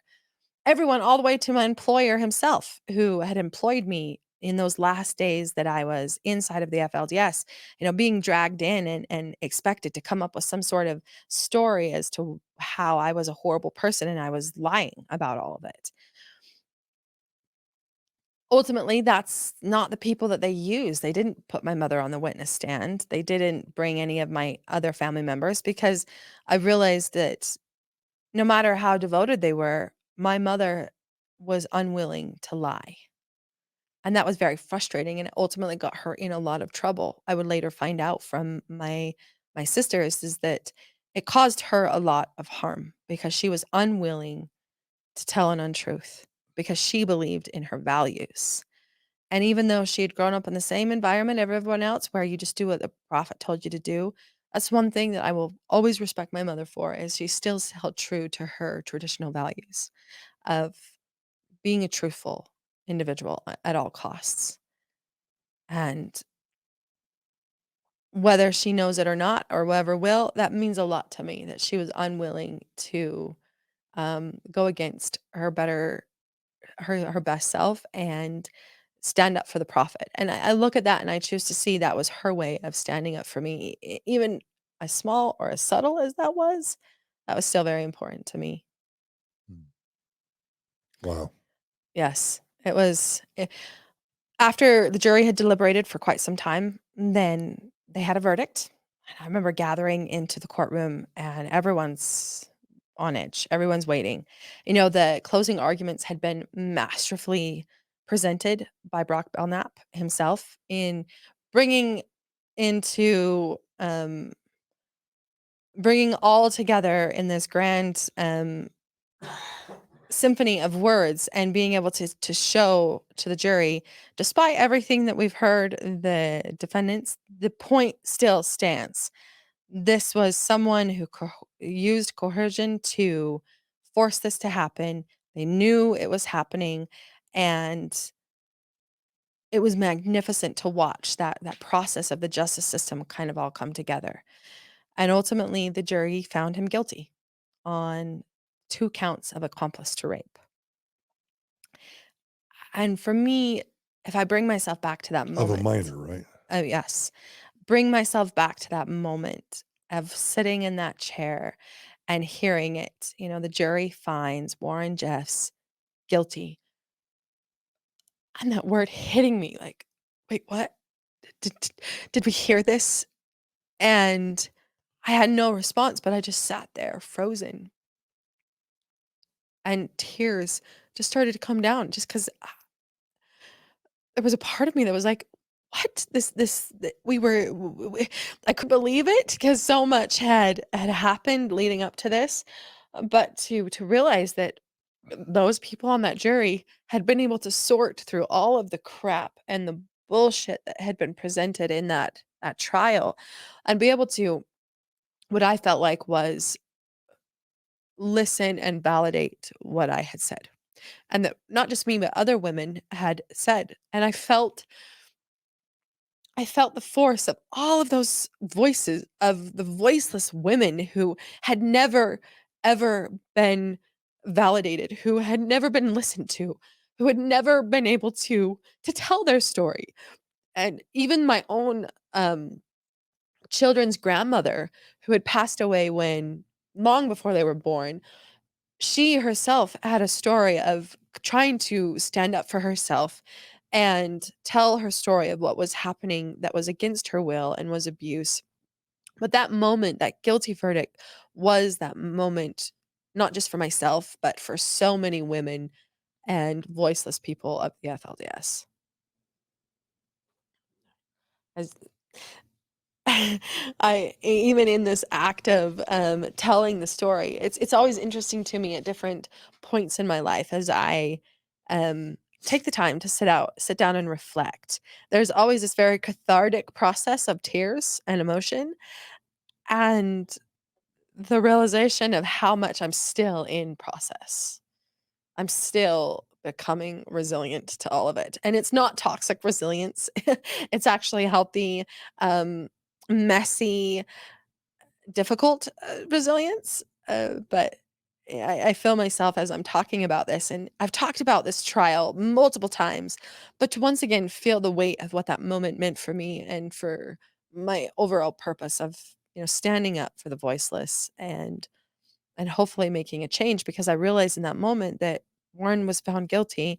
He hadn't yet been sentenced, and there was a whole process that would have to take place of sentencing of Warren, and ultimately he was sentenced to 10 years to life, which meant on a good day he would be put away for a decade, but there was a probability that he may be in prison for life. And that was huge, because not only had we been successful, and at the time of his sentencing, I really didn't conceive how that would ripple out, because it not only did it matter in the topic of the FLDS, but the series of catalysts that would happen within the state of Utah. Laws were rewritten to reflect what a religious leader what kind of influence they can have in people's life with that, and what responsibility lies within it. um, there would be This would always forever be used as case study for anyone else in the future that were trying to do something similar as what we did, and that is hold people accountable for the way that they used religion to abuse people. And um, to have that moment of victory was also this crushing realization that the people that I was trying to help the very most were probably the people that were hurt the very most by Warren's sentencing and the guilty verdict.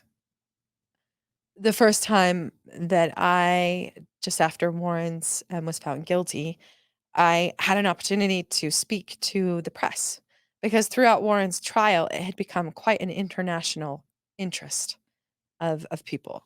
And to have that experience of coming out, and there's this I have a picture of it now, but there's this picture of I'm standing, and it's just one woman standing there, and there's this half circle of cameras and reporters, and I'm standing there claiming, because up until this point in the trial, they hadn't had been able to publish any pictures of me, because I was still under the protection of being anonymous to the outside world. The only people that could come into the courtroom were the only ones that really saw my face of it. So me coming out into the public and claiming that was a huge act of claiming it to the world.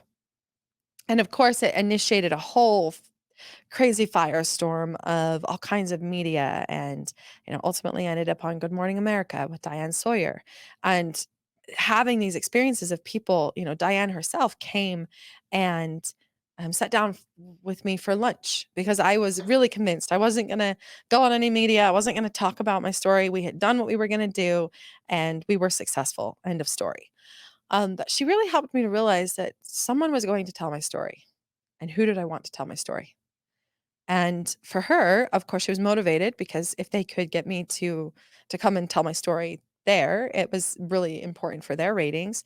But I really appreciate Diane for the personal um, effort that she made, because I think I like to look at it as she saw a young woman who could have easily become chewed up and spit out by the world of media and international sensation. The sensation that had come from all of this, as Warren's trial had been very publicly displayed on an international stage. From that experience, one of the things that I found the most unique about it was how much of the outside world, not affiliated with the FLDS, were incredibly skeptical of this story. It shocked me. It shocked me at how much of the world was like, "No, this didn't happen. This was continuing the same narrative. This is just one woman who is looking for fame." I was surprised at how much of the world they weren't even associated with the FLDS, but somehow that old narrative that you don't stand up against religion under any circumstance was very difficult for me. Or just that men can be awful and that Mm. that Yes, women lie and you can't trust a woman. That's we still got a long way to go. we do have a long way to go. I know Jen wanted to. Yeah. Well, I'm just thinking, I'm just sitting here and it actually hit me earlier in part one of your story when the first time you were talking about the first time he raped you and how it hit me. I wasn't on camera, but I actually started bawling and had to stand up and leave for a second and come back into the room because it hit me in that moment that not only are you standing up for women living now within the FLDS religion, um, but so many in our similar history. Mhm. Um, Hearing your story feels like a small redemption for Helen Kimball and all the other children taken into polygamy, sexually and emotionally abused by those in religious authority over them. Um, and I just like it was just like a crushing reality of what they actually went through. Hearing the story of that, um, and then hearing this trial and him being convicted and the feeling that came to you, that was touching to you about how this was a step in the right direction for the women, within the FLDS religion, it also felt like a victory to those women, in the past and, even those ones in the future that might hear your story one day. Um, so I just wanted to thank you for being that and, that it was, a lot of just making the next best choice and all those choices that you made to make that happen. So, just thank you for that. Thank you for being I that really person. appreciate you expressing that to me because I think it's even as I'm talking about it, it's really easy to kind of disassociate from the gravity of just that doing the next best thing, the profound change that someone from that true heart space, because I was really doing what my heart was telling me to do. And you're right, it was. I look at it now and every year that goes by, I am just humbled with gratitude that my next best choice and doing the very best that I could in it would be an act of standing up for myself, all of the voiceless women from generations back, and hopefully generations in the future. And where I sit in my life today is it's very much that way. I am so lucky to get messages from people in the who have been from the FLDS, but also people not even affiliated with the FLDS. That maybe they come from Mormonism or maybe they come from another extreme religion, where they're able to say thank you for your story because you protected me, and to realize that there were so many young girls that were in the FLDS right around the time that I stood up and Warren was caught, that the reality was their future was going to be one of a different form of abuse. And to be a part of that force that changed the tides is it's a great honor to me and it's very humbling because as you said, I was just doing the very best I could with that moment. I didn't have this grand vision of how it was all going to turn out. And I'm really blessed to be able to be on this end of it. Definitely. Yeah. Thank you, Jen. And Yes. also, yeah, thank you, Lisa, for I there are several members of my immediate family that have experienced um, assault or rape, and you defied the odds, and Every time somebody is able to defy the odds, whether or not they get the verdict, I think you represent hundreds of thousands, if not millions, of other women who who weren't able, who weren't in a position to be able to raise their voice or to try and obtain justice. So it's a miracle. It's kind of a miracle what you were able to do. It really is a miracle of what we were able to do. And I say we because there were so many people involved in making that such an important piece of it. And even still, that was still just the beginning of what would then take place from it. Because, you know, after Warren's trial, the guilty verdict, the sentencing, then there's a whole process that starts of um challenging it, and it went all the way up to the Utah Supreme Court and would ultimately be overturned. I couldn't believe that when I read the description that this successful verdict was overturned Was in an overturned. appellate court. It was such an incredible, and we can talk about it, but as we go through this chronologically, that was so he was convicted in 2007, and in 2010 that was overturned. And it was such an interesting time frame because even in the Supreme Court, the um the decision that they handed down to overturn it was fascinating because the way it was written, it spoke directly to the victim. You know, this isn't done to try and say that the victim was not truthful or validated. This was done, the overturned case. The reason it was overturned was because they were trying to protect the integrity of jury instructions. And they felt like that there had been faulty jury instructions to the jury that had led to potentially creating this guilty verdict. And then it was handed down to lower courts for them to just retry it. For me personally, you know, I'm jumping ahead because there was so much that was happening prior to this. But in that moment, sitting in that courtroom and realizing that the appellate court had just overturned it, I had this moment where I had to decide because the shame voice in me wanted to say, "See, everyone was right. You are the problem. No one's going to believe you." There was that part of it where the experience for me was that, you know, the voices of shame and indoctrination wanted to rise up in that moment and prove why, once again, you know, that question of were we right to do what we did, and to have the appellate court side in that it was being overturned, not because of evidence, it was being overturned because of instructions. And it was more important um, to give another opportunity to have more appropriate jury instructions than it was to uphold the evidence that was presented in court. It was kind of a complicated decision that was handed down, and it was even a complicated appeal. And the years that would follow after Warren's trial, I was constantly involved in this process. You know, it's one thing people are like, okay, you got a guilty verdict. He was sentenced to life, 10 to life. Well, there was a whole nother process that came from that. And sitting in that courtroom that day in 2010 when it was overturned, that was that moment where I had to decide, what was this about?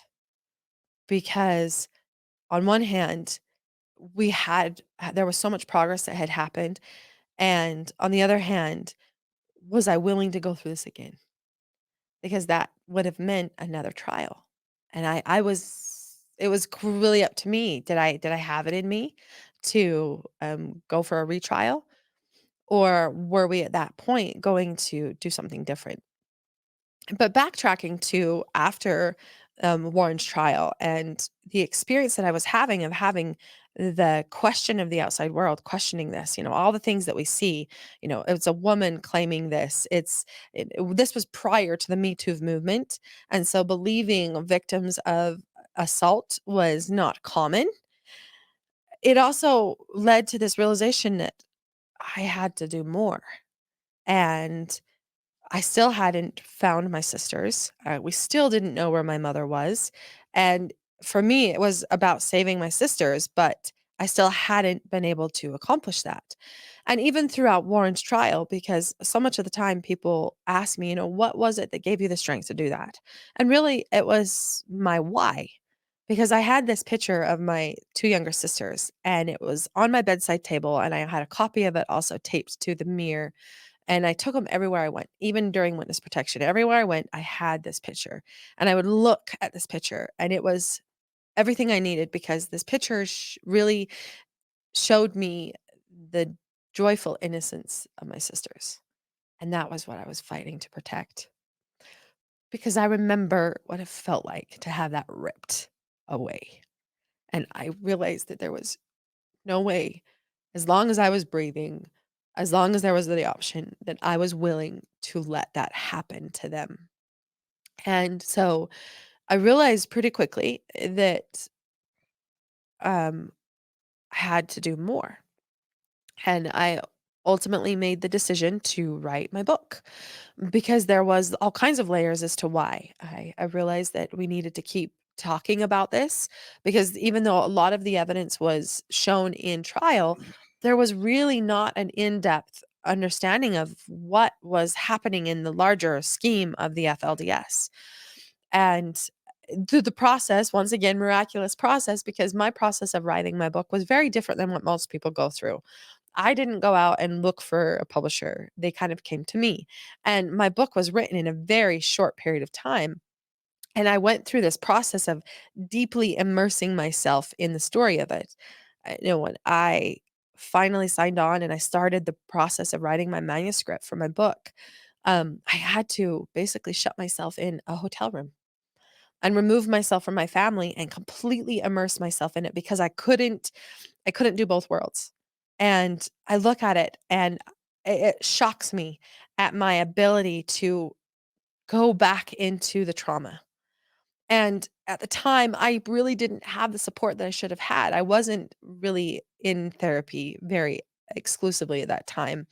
And what I didn't realize is, even that process, as important as it was and as cathartic as it was, going back and being able to articulate and detail my experiences, but then also try and create a scaffolding to help illustrate how it was even possible. Because I think that was one of the things that was brought up so much of the time in the larger scape of the world was, how is this even possible? How is it possible for one man to be able to have that much control over someone? And we had to illustrate that. And I worked really hard in writing my book to be able to show that, to show the good, bad, and the ugly of the story of the FLDS, fundamentalist Mormonism, and all of the parts and pieces that had led up to it. And also at this pinnacle point, I had finally written my book in 9, 10 weeks. Wow. It was a crazy experience for me of doing that, but I look at it, and it was the only way that I would have been able to do that, is because I was so immersed in it, and the longer that I stayed immersed in it, the more I started to crumble, even though I wasn't showing that to the outside world, because this ability for me to separate and compartmentalize was starting to get harder and harder, because I was so immersed in everything that had happened to Elissa, and my alter ego was having a harder and harder time at being able to detangle itself from it. And so my coping mechanisms were starting to deteriorate. Then I was taking it a step further, and I was going to tell my whole story to that point to the world. And I'm 21 years old. Mm. When I look at it Mm. and I realize everything that had happened to this point, I was a Mm. mother of 2 children. I was a survivor of all different forms of abuse: religious abuse, spiritual abuse, sexual abuse, physical abuse, emotional abuse, and trying to bring all of this into what it meant to be a human and a woman, and in a new world that I really had only been a part of for 5 years. I'd really only been out of the FLDS for almost 5 years by the time I was writing my book. And not able to live a normal life in those 5 Absolutely years. not. Not Witness yet. protection, yeah. I hadn't been able to live a normal life at that point. And I do look at the strength and the absolute sheer bravery that I had, and the courage that I was demonstrating in my ability to speak my truth. But the same thing, I was speaking my truth from bigger than just me. It was for my family, it was for my sisters, it was for countless voiceless women that had come from my lineage and my community, as well as a larger demographic. Because I realized, I started to hear at how the experience of the FLDS was not an anomaly. It was happening all over the place, especially from a lot of different fundamentalist Mormon backgrounds of different layers of abuse. And it became very important to continue to speak the truth, to speak my story, and to do whatever I could to lead up to it. Right around the time that my book was getting ready to come out in April of 2008 was the Texas raid. I got a call from my sister who had created quite a relationship with the sheriff in the El Dorado area, Sheriff David Duran. And he had reached out to her because in his time with trying to create uh, a relationship with the people on the compound right there in his precinct, basically, he had really tried to create relations with them.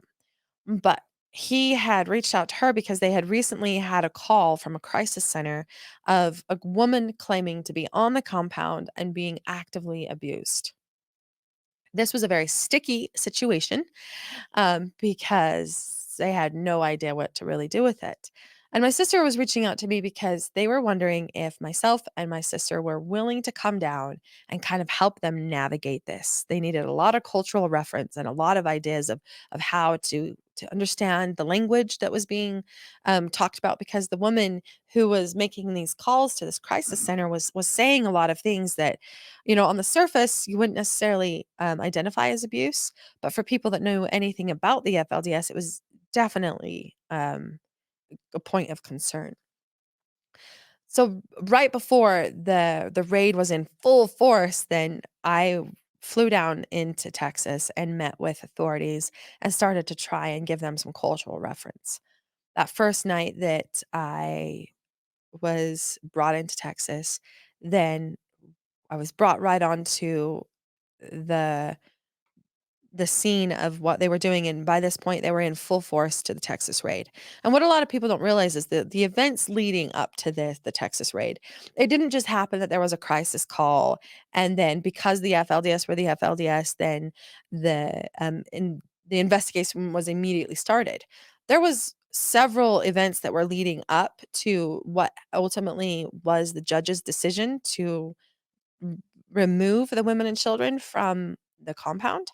And in that process, the men that were in charge of the Texas compound had multiple opportunities to come forward and be truthful and honest with Texas authorities.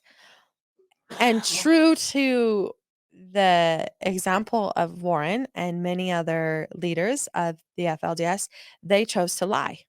They chose to lie and to continue to try to pull the wool over the eyes of the investigators who were just trying to follow through on claims of child abuse.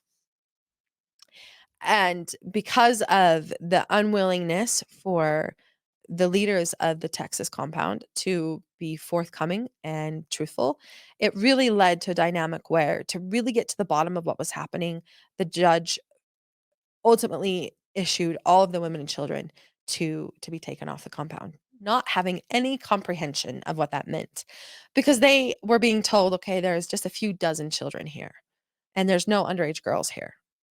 And when they started to investigate that further, they would find out, well, actually there's a lot of girls here and some of them may or may not be pregnant. And so there was this, The like, underage girls. these underage girls, there was these series of events that were happening that led up to the Texas raid. And a lot of it wasn't in the media because it hadn't happened. It didn't hit the media until it was this tragic. They're removing women and children who are living their religious beliefs, and they're removing them. And this is a terrible, and it turned into a PR nightmare. And one of the things that started to happen was the FLDS kind of broke the norm and their mold of how they'd handled certain circumstances similar to this. And they started their own counter media um, effort. And people, even all the way up to Oprah, fell for this Yeah, this was chronicled in Keep Sweet, and a it was little so bit. weird to see some of these women who literally were like the midwives for these teenage births, then go on national television and say there were no teenage births. Hmm. Is one of the most outrageous parts of Keep Sweet for me. Yeah, me too. It really was, and you saw certain people stand up and promote that. The man who had been known as kind of the henchman of the FLDS, Willie Jessup, he was a huge promoter in this process, and he was the one that was organizing all of the media appearances. He was the one that was really pushing this narrative that the FLDS were the ones that were being abused. He was still definitely a devout follower of Warren, but people like Willie and what they did was part of why it was so difficult for Texas to be able to follow through with all of the possible evidence that came from the Texas raid. But ultimately, my involvement in it, I'm brought down to Texas and immediately analyzed and realized the situation that was happening and realized that for the people of the FLDS, this was just like the 53 raid. And so I spent a lot of time trying to educate authorities on what that meant, what the 53 raid was and how important it was for all of the agencies to handle this in the best of their ability to not make it about religious persecution. But what started out as we're going to remove a few dozen children from this compound turned into 400 plus children. And there was nothing that could have prepared that area of Texas for what that would mean. And all of the measures that they tried to take, I was the one that was trying to convince them to please don't separate the women and children because the amount of trauma that would come from that separation, it would only validate what they had been told their whole lives about persecution. And I fought so hard for them to keep the women and children together. And ultimately they did. They decided to remove the women and children together when originally it was just the children. But then that would later backfire because the women were then doing what they were told, and they were in this process where Texas was trying to protect the children, and they were trying to figure out who the children were. Some of these children didn't have parents on the compound, and they were calling people that had been kicked away from that had been seen as not righteous to be in Texas and to be in Zion.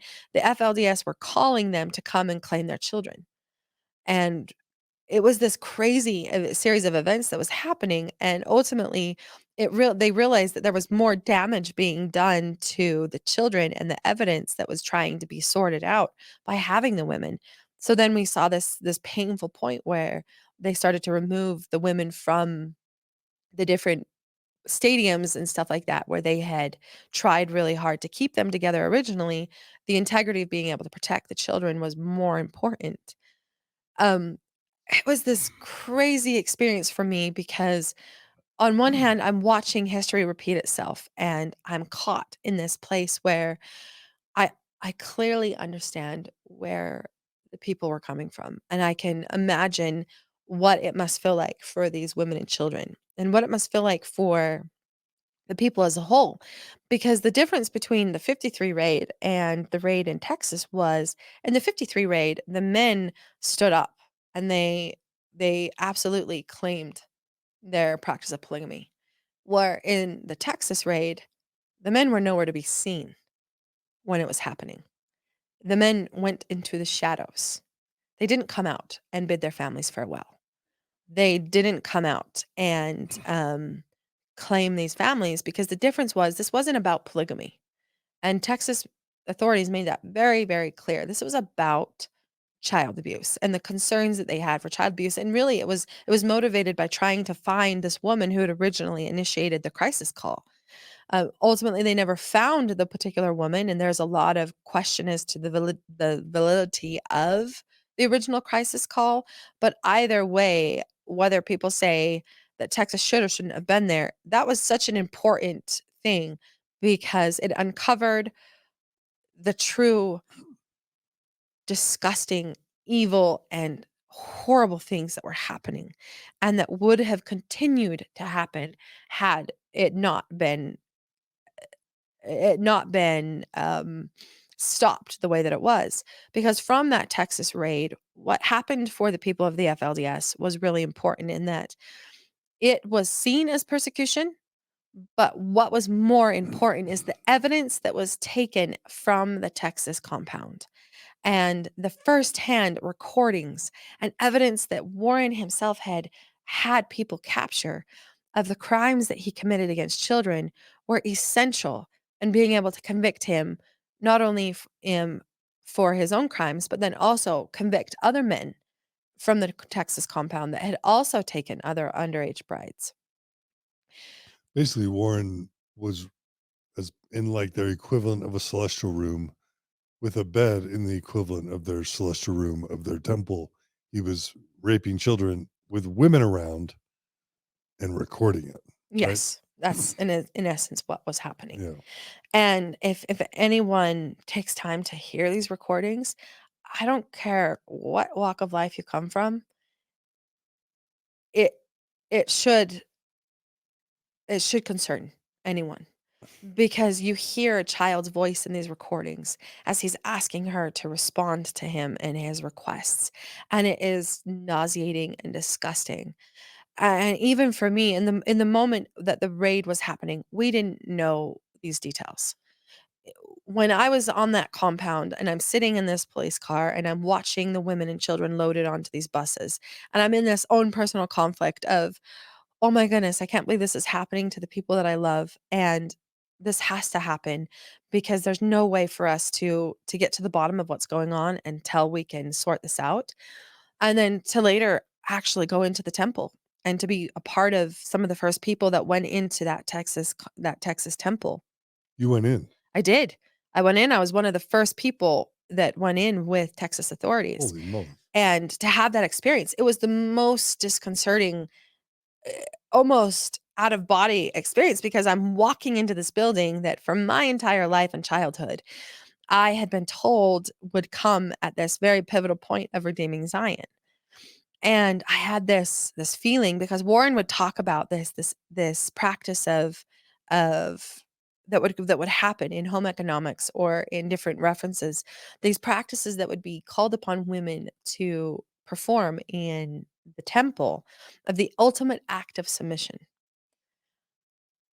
And I wondered, it was never told and articulated exactly what that would look like by Warren himself, but there was a part of me at that point where I was there as a liaison between two worlds because I was ex-FLDS and I very clearly understood the background and the teachings and how it had all gotten to where it was. But I also understood where the Texas authorities were coming from and to be this bridge between worlds and be trying to educate and help prevent unnecessary trauma to the people of the FLDS, I knew that something needed to be investigated further in that temple.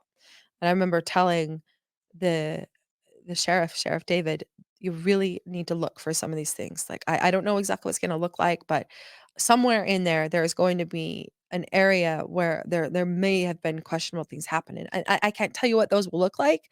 I can just tell you that you need to look for some of this. You also need to look for records. Somewhere in all of this, there's going to be records that have been taken that may help in this process. And ultimately, they would end up finding those records in the basement of this temple. And the amount of effort and energy that went into breaking into the vault where all these records had been stored was crazy because they had built a fortress and the people of the FLDS had built this fortress at the command of Warren Jeffs. But really what it was a fortress of was his own terrible acts and crimes that he himself had committed and forced other people to commit. And really what came from all of the Texas raid and the evidence that came out was this really clear illustration that good people do terrible things, absolutely terrible things when they're disillusioned by belief. Because some of the men that were convicted in Texas later on in different things, I remember looking back and remembering these individuals and trying to question, how could they let that happen? Why did they do that? And it was the same thing. Good people do terrible things under the illusion and guise of religion. Yeah, there's a quote I heard once. Good people will generally do good things. Bad people will generally do bad things. To get good people to do bad things, you need religion. Hmm. That is sadly too true. And the experience of seeing the FLDS and what it became. Because what it originally started, and we in our first episode, we talked a lot about that it originally started with good people trying to do good things and how that had been manipulated and perverted into where here we are in Texas on the compound and some terrible things happened. And you hear the stories of people that lived on it. I sat with a woman yesterday and she was telling me little bits of her experience of living on the Texas compound. And I had this moment of just realizing how important that time was. Because you hear her story and you hear what they were going through, and it's absolute insanity. The level of indoctrination and what the children on that compound, because she was one of those children that were called there that had no parents there. But she was the children that were going to redeem Zion. And they were being upheld into this, but their lifestyle and what they were going through was absolutely terrible.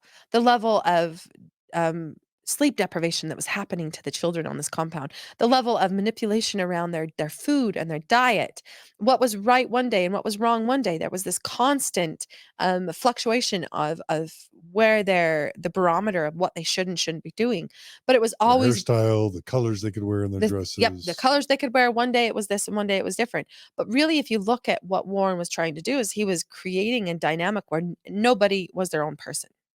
There was no you didn't have your own thoughts. You didn't have your own likes. It was always about what you were told to do. One day they could eat beans and the next day beans were evil. It was this bizarre series of events that were happening. But even for me yesterday, being able to sit with this woman and hear her story, it reminded me of how important it was and how honored I was to have the ability to be a part of that process, but then to now be where I'm at, where I can sit and hear these stories and just hold empathy and compassion and just and feel that process of what they're going through as they're trying to unwind themselves from all of it and figure out who they are today. And to watch that happen in action with the Texas raid, and to then, even though I flew home and I wasn't nearly as involved in the trials that would come, but I too was a part of what of the group of all of the ex-FLDS that were trying to help and support the Texas, investigators and people to validate the claims and to validate a lot of the evidence, volumes and terabytes after terabyte of evidence that Texas has gained through that. And quite honestly, people have only experienced the tip of the iceberg. Mm. Do you know if they ever found the little girl that was on the tape that you can hear her voice? They did find that little girl, and I am not 100% sure what ultimately came from the girl, Marianne, one of the young girls, that because she was ultimately taken into foster care for a period of time. But some of those young girls that were in some of those recordings and tapes, they were never found. No one really knows what happened to them. And this is still some of the dark side of all of this where we've made a lot of progress, but there's still a lot of the voiceless and the people that have been abused by Warren and his power Mm. that we haven't yet been able to reach.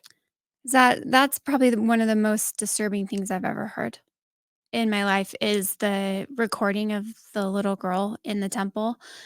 Um, and she only says a few words, Mhm. like I think 2 words or something, some very few. And the fear that you can like feel in your body by 2 words or however many 1 to I don't know, 1, 2, 3 words, whatever she says in that recording, the fear that you can hear and feel from her is like heartbreaking. Like it like I don't know, my whole being like reacted to it. Mhm. And I can't imagine what would have happened if he was allowed to go back to Texas. I think we all wonder that. I mean, there. I'm so glad we don't know. We never have to question what would have happened Yeah. because we know what would have been possible, Yeah. and especially after we started to realize the depth of what Warren had already taken the people, and in the years since, as people have come forward and told their stories of what it was like to live in the Texas compound and how extreme it was getting. Really, there was no level that Warren wouldn't have taken it. And it was always, the end of the world was coming, and who knows? There may have been that Kool-Aid moment for the FLDS. And I'm so grateful that we were able to stop this train prior to that. Did we stop the abuse completely? No, there's still a lot of work that needs to be done because we're still seeing that Warren has a grip of control over still devout followers. Mhm. But you're absolutely correct in that we don't even wanna imagine what would have happened had he not been caught, had it not been stopped in his tracks. And, ultimately, it's very well documented, but there was several men that were charged, for what happened in Texas, but sadly, ultimately, the cases of the children were dismissed. And all of those children that they had removed and the concerns of child abuse that were happening, it kind of went to nowhere. And there was not a lot of traction that happened from that because it became such a PR nightmare and it just became too much for Texas to really be able to focus that they really just it seemed like they just kind of focused on just the crimes that the men had committed. And that became the focal point instead of what about all the children? And there was a really difficult time frame where the children were sent back. And it was like, what are you doing? Why is this happening like this? Because there was this hope that all of these children might be saved from this. But then the decision to send them back was so hard. And I can imagine for a lot of the caseworkers and the people that had been working with the children on this at this time was absolutely devastating because all of it became null and void very quickly. And that was where we got a chance to see where maybe the justice system didn't have it right that time. And the decision of the judge to send those children back was difficult. And I'm sure there was a lot of reasons as to why, but it made it to where the progress was not had in being able to impact the children effectively.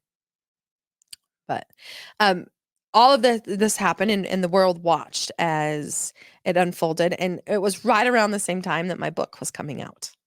And so I got sucked into this whole narrative because my book was one of the first major books, not the first, but one of the first major books that came out that really started to highlight the history and the realities of the FLDS. And it was a very important time because we the world was watching this unfold, and then to be able to have my book come out and for people to actually go and read the story and to be able to learn more information was really fascinating and important timing with everything. But for me, once again, I was immediately thrown into the spotlight where my story was very public.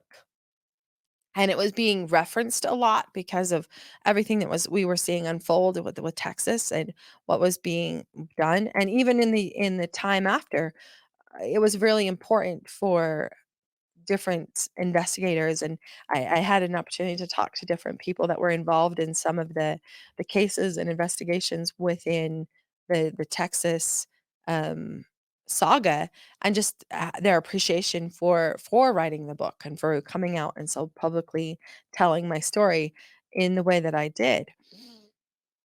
For me personally, even though there was so much that was happening that was really important to this to creating change within the FLDS.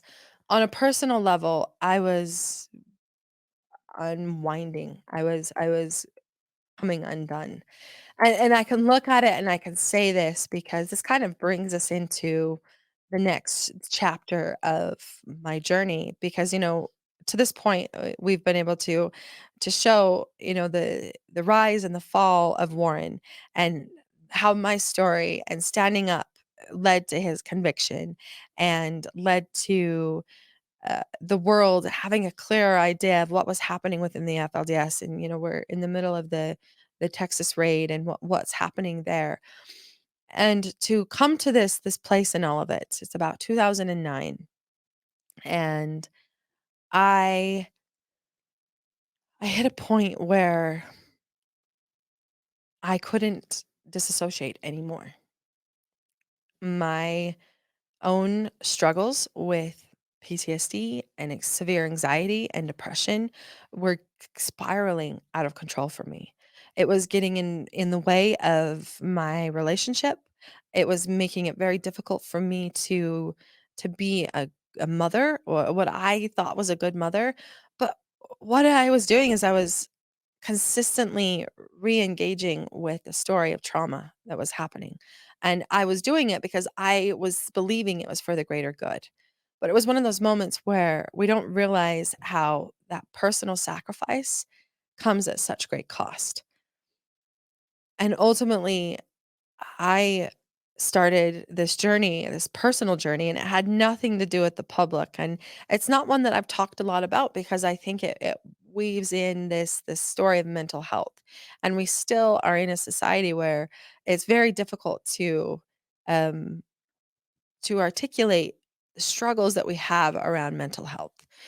Because even for me, as the woman I am today, so many people look at me as I'm telling my story, and even some of the listeners here, it may be really easy for people to look at it and say, "Wow, she's got it all figured out."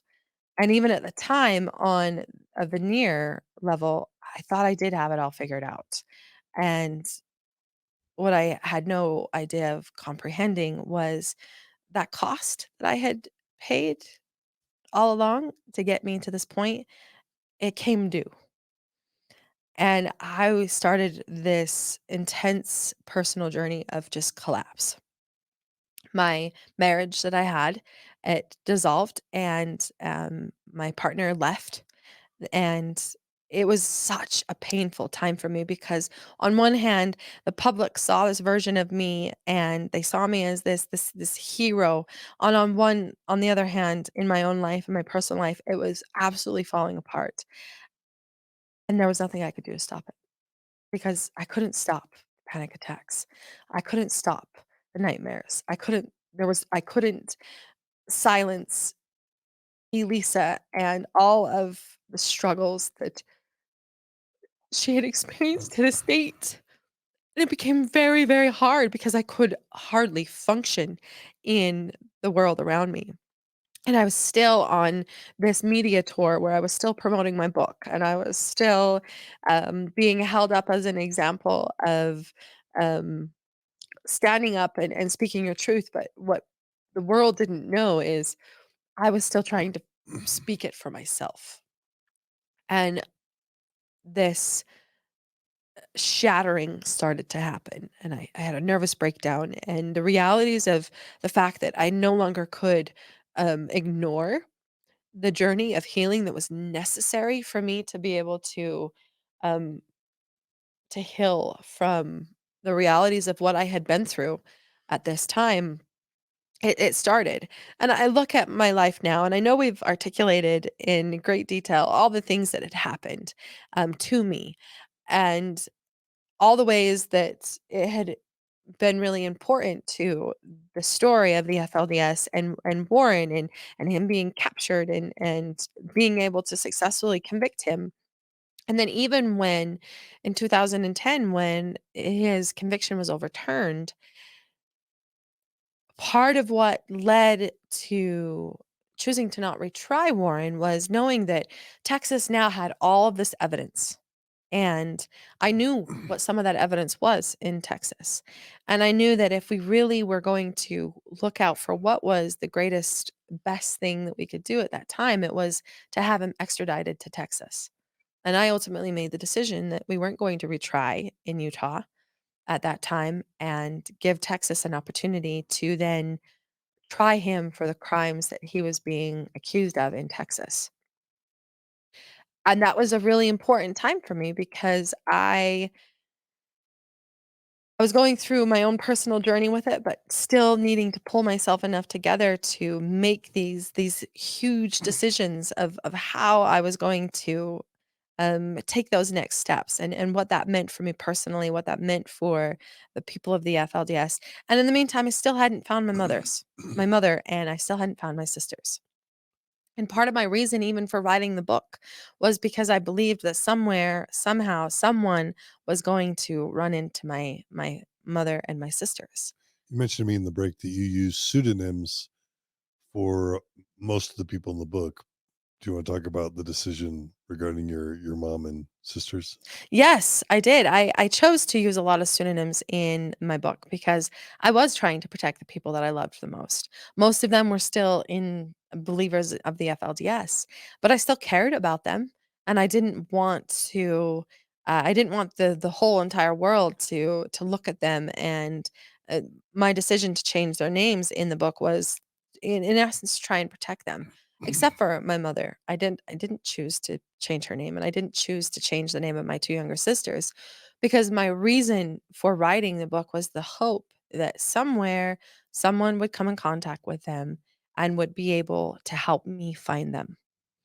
We call it breadcrumbs. Breadcrumbs, absolutely, it was. It was me leaving breadcrumbs along the way to hopefully, be able to ultimately save them or even to have contact with them because even at this point, we didn't really know, where they were, and even though I'd spent quite a bit of time trying to find them, you know, private investigators and missing person reports, like, we had done all the work to try and to find them and to figure out where they were and if they were alive.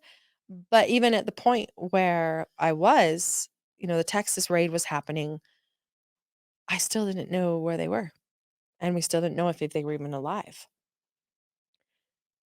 After after my collapse, and I look at it now and I see this as one of the most important parts of my journey because up to this point, I was like a vase, and I was packed to the brim of a lot of crap. There was a lot of stuff that was inside of this vase that some of it was mine, some of it was trauma, some of it was religious beliefs. A lot of it was weaved together with shame and guilt and layers and layers and layers of victim shaming that came from that journey and the process of having a nervous breakdown and in essence losing your mind because that was my experience. It was this absolute process of dissolving and losing myself in the trauma and the struggle of all of it and losing my relationship because the one the one person who I believed saw me through all of it, even with all the trauma, even with all of the scars, had just left. And here I was alone in the world again, and I didn't know how to function as a single mother in the world and what to do with it. And it was a very painful and difficult separation that happened between us. But ultimately, it would set me on this journey of remaking myself from one piece at a time.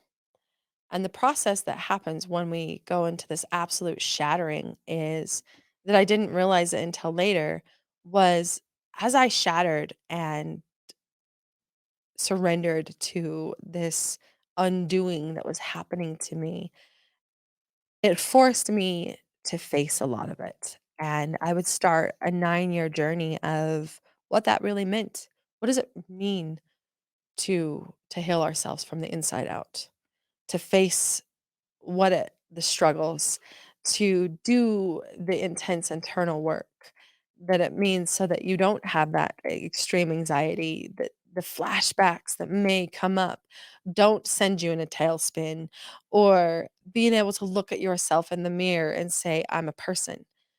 Up to that point, even though I had stood up and I had claimed my story in a lot of ways, when I looked at myself in the mirror, it's sad to say that I still heard the voices of not enoughness, still heard the shame and the guilt that I was unworthy. And I didn't realize until this undoing that I was listening to them. And I felt like a hypocrite in a lot of ways because I was talking to the world about um, worthiness and women and how listening to their stories was so important. But even for myself, I wasn't even listening to myself, and I was not holding myself in a place of compassion. And this is a part of the journey that I've really never told people because even until recently, there's this idea that people like myself who come forward and we tell a story, that we have to be this example of strength. And it's really easy for us to forget that true strength happens in little tiny moments. And sometimes those little tiny moments of strength happen when someone is at their very rock bottom. And I was in this place of absolutely the rock bottom. But I didn't know how to articulate that to the world or even show the world and a lot of the people that were really close to me the true level of what I was experiencing and going through. It was also really difficult for me to come to terms with the fact that I suffered from some mental health disorders and to really face what does it mean to have PTSD? What does it mean to have to go through trauma therapy? And the process that is really messy and incredibly difficult. And for me, the act of standing up against Warren Jeffs and standing up for the voiceless of the people of the FLDS was really important and it was absolutely necessary. But this journey that I was starting on of standing up for myself and having to claim the shame, to claim it completely and say, "This happened," and there was nothing that I could do anymore to disassociate myself from it, and all of my unhealthy coping mechanisms were falling apart and were starting to shatter. It was very difficult for me to keep going, and I went through some very dark years of being incredibly suicidal and so depressed.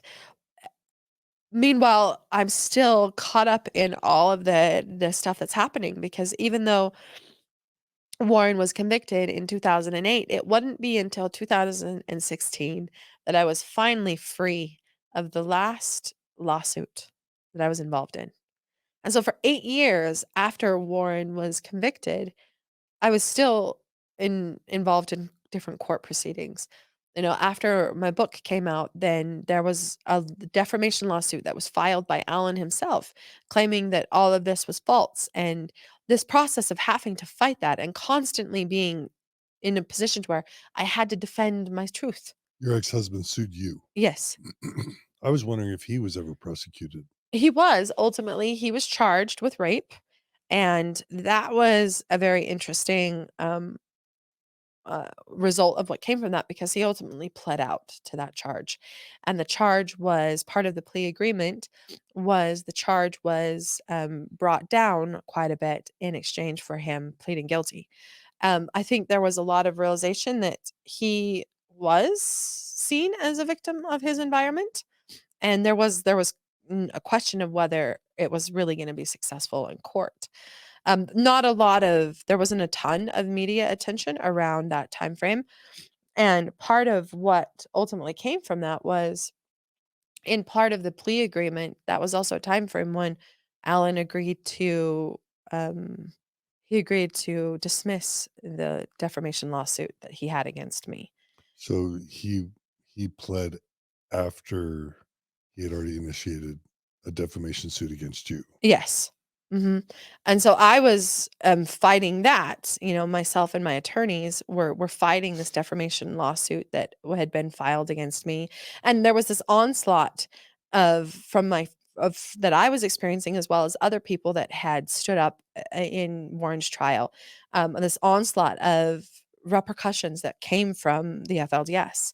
My one sister, she still had children that were part of the FLDS, and her ex-husband was trying to take away her children.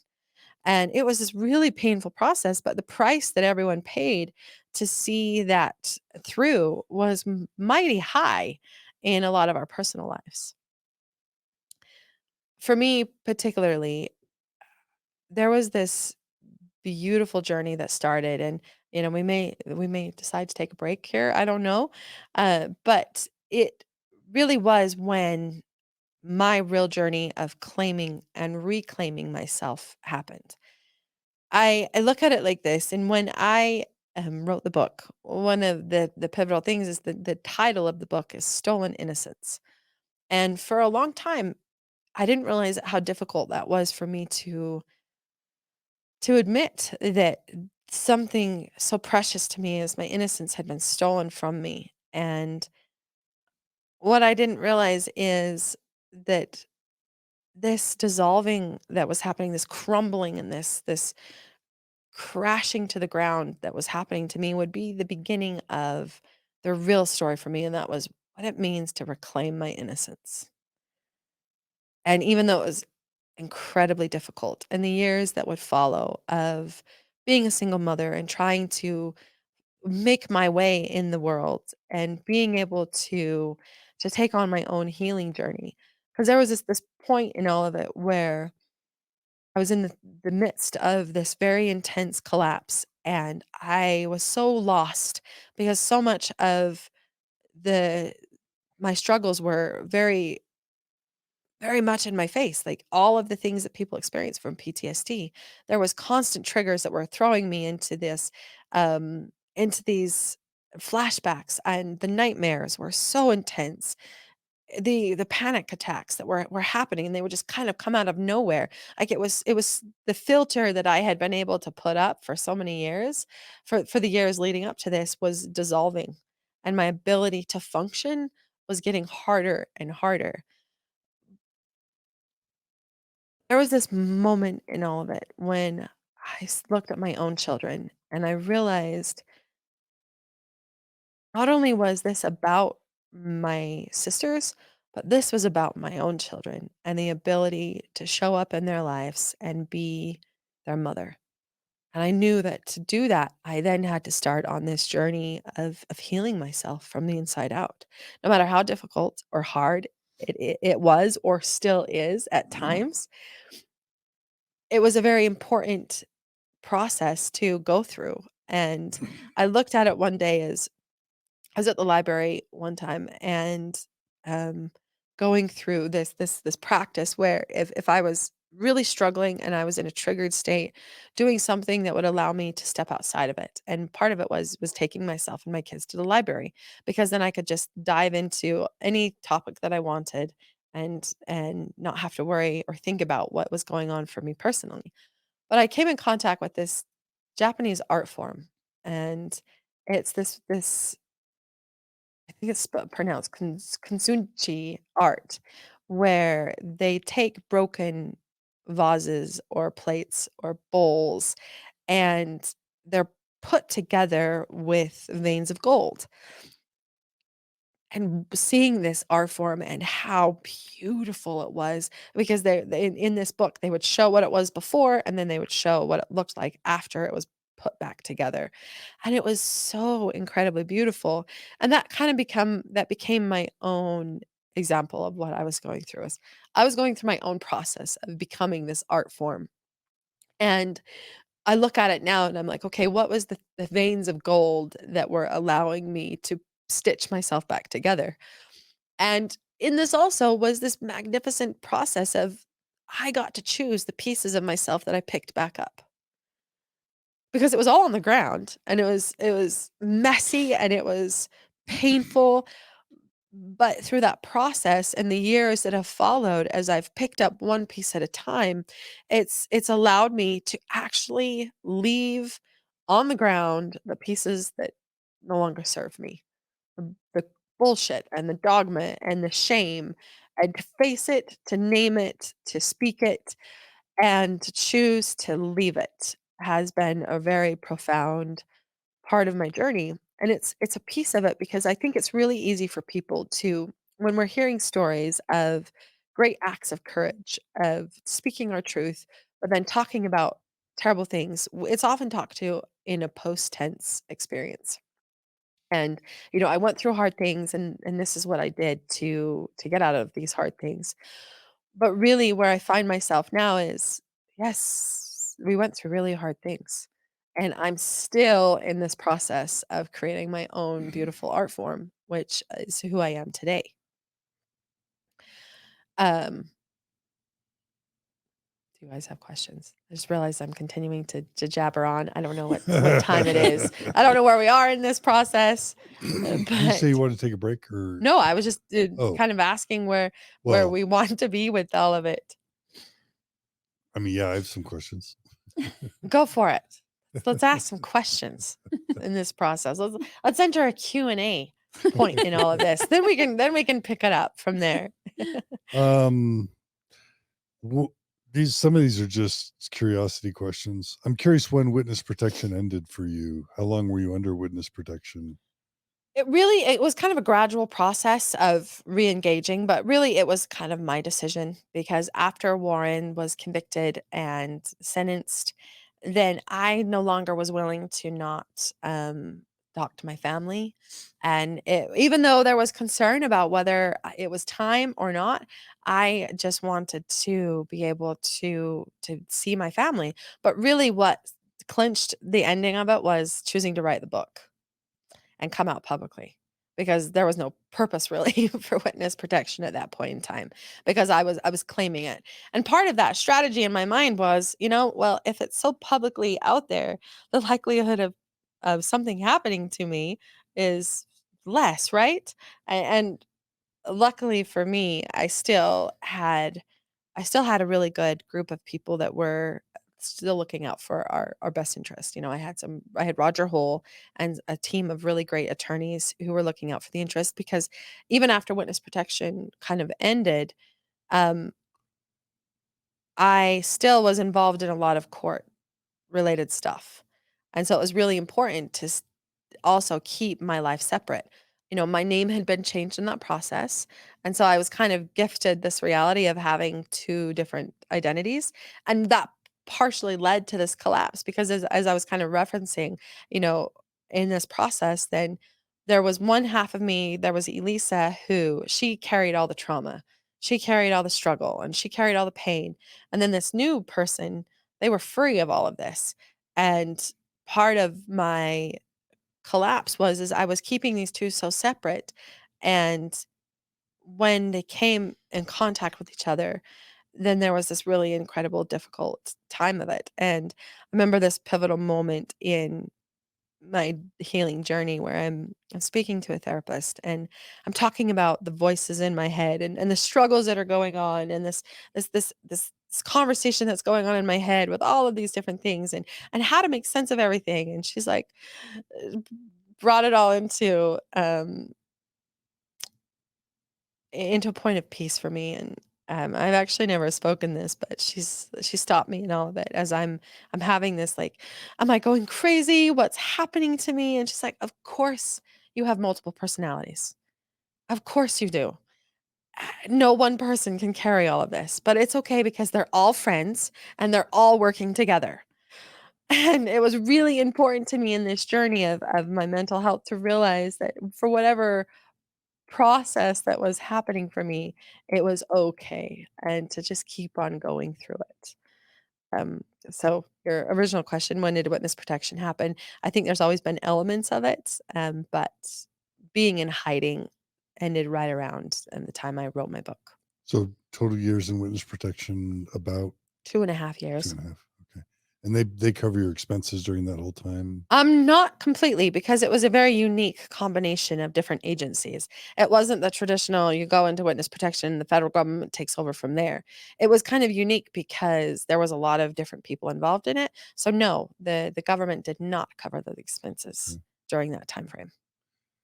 Um, Did anything come of the civil suits? Were you ever able to reclaim damages or compensation from the trust? Yes, actually, that's as we continue on this journey of the different lawsuits.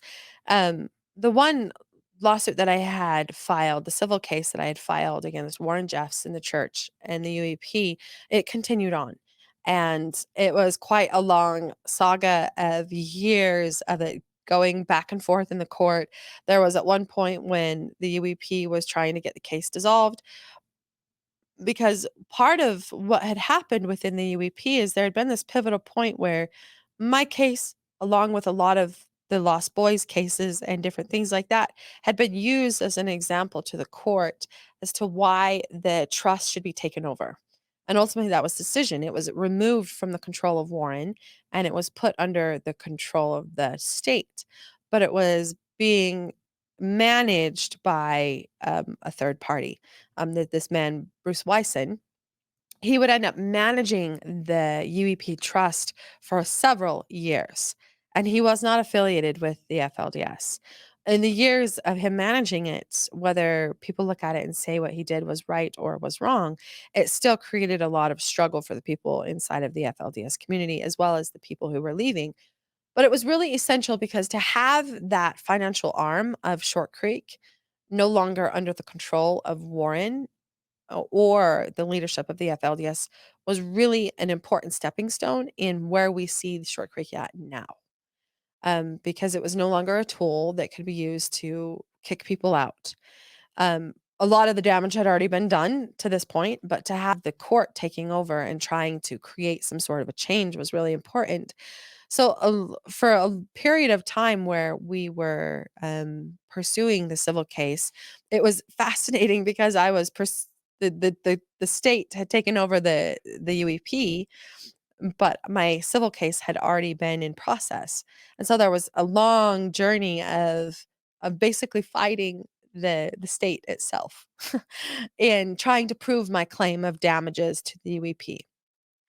Ultimately, in 2016, I was able to bring resolution to this, and a huge landmark moment for myself. We were able to come to a settlement. And the settlement agreement was publicly announced and it was shown to everyone. I can't remember exactly the numbers, but ultimately what came from that settlement agreement was it opened the door for me to return home because one of the things that I settled for was property in the Short Creek area. For me, my driving force was I was ready for this to be over, and whatever it took for me to finish this case out and to do it right, because so many people were just like, why don't you just dismiss this case? But even in my civil lawsuit, that case was brought all the way up to the Supreme Court, and a different result happened in that it radically changed civil cases in their ability to claim damages. There's a pretty in-depth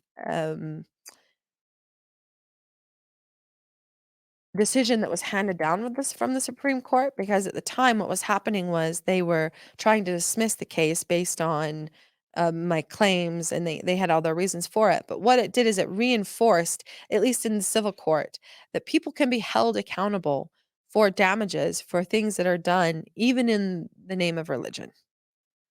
And, on my wall in my office, then I have this plaque that has that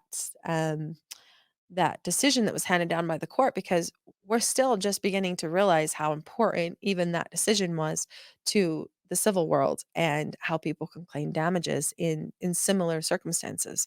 And so I look at it as a very important step in creating a broader, greater good from everything that came from that. But it also came at great cost.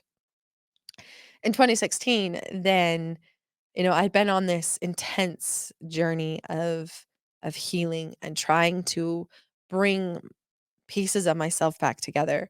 Meanwhile, I had been a single mother and I had been, doing every kind of job from serving to salesman to seamstress to all different kinds of things. I had been doing anything that I could to just survive in the world. And it was really difficult because on one hand, people would look at me and they'd say, okay, you're a New York best time selling author. But I was struggling to put food on the table for my children. So national media attention, being on Oprah, being on Good Morning America, even having a New York Times best-selling book does not translate into financial security. Oh, absolutely not. Probably the opposite. Definitely the opposite. Well, and the little bit of finances that did come from writing the book, yes, all those things were really important. But part of it is too is I hadn't created a scaffolding in my own life of success, of financial awareness, or success in general. And looking at my life and everything that had unfolded, even though I was outside of the FLDS, there was so much of that I still needed to figure out. And that process of trying to figure that out was really difficult because you make more mistakes than you have victories in all of it. Um, and by the time 2016 comes along, I had been divorced and single for a really long time. And one of the things that had happened during that time of those years is I'd really closed off to love. Really. I had I was still working through some very intense issues that I had with my body, and I didn't realize how the next season of my life would really turn into this journey of claiming who I was as Elissa, this beautifully imperfect, bruised and scarred individual. Because even though I had spent so much of my time on the outside of the world, standing up and speaking my truth and speaking my voice, it was not always for me. It was for other people. And it was motivated by people outside of myself instead of being able to motivate myself to speak it for me.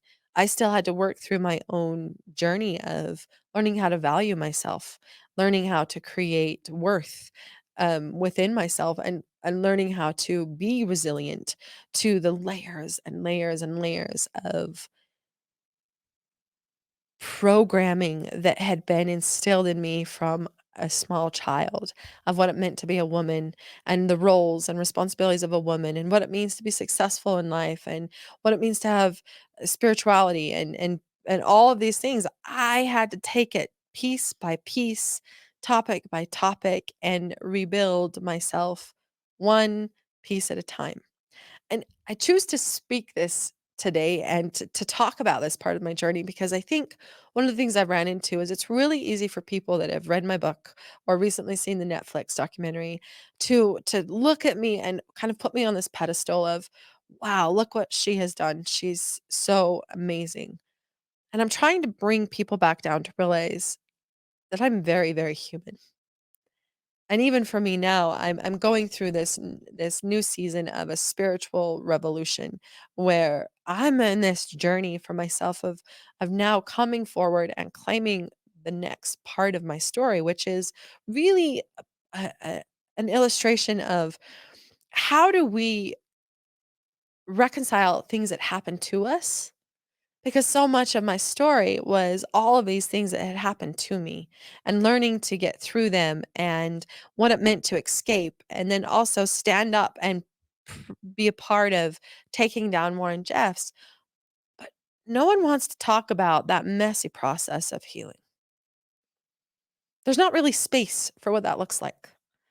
And I'm here to start a new conversation that says there is space for that process.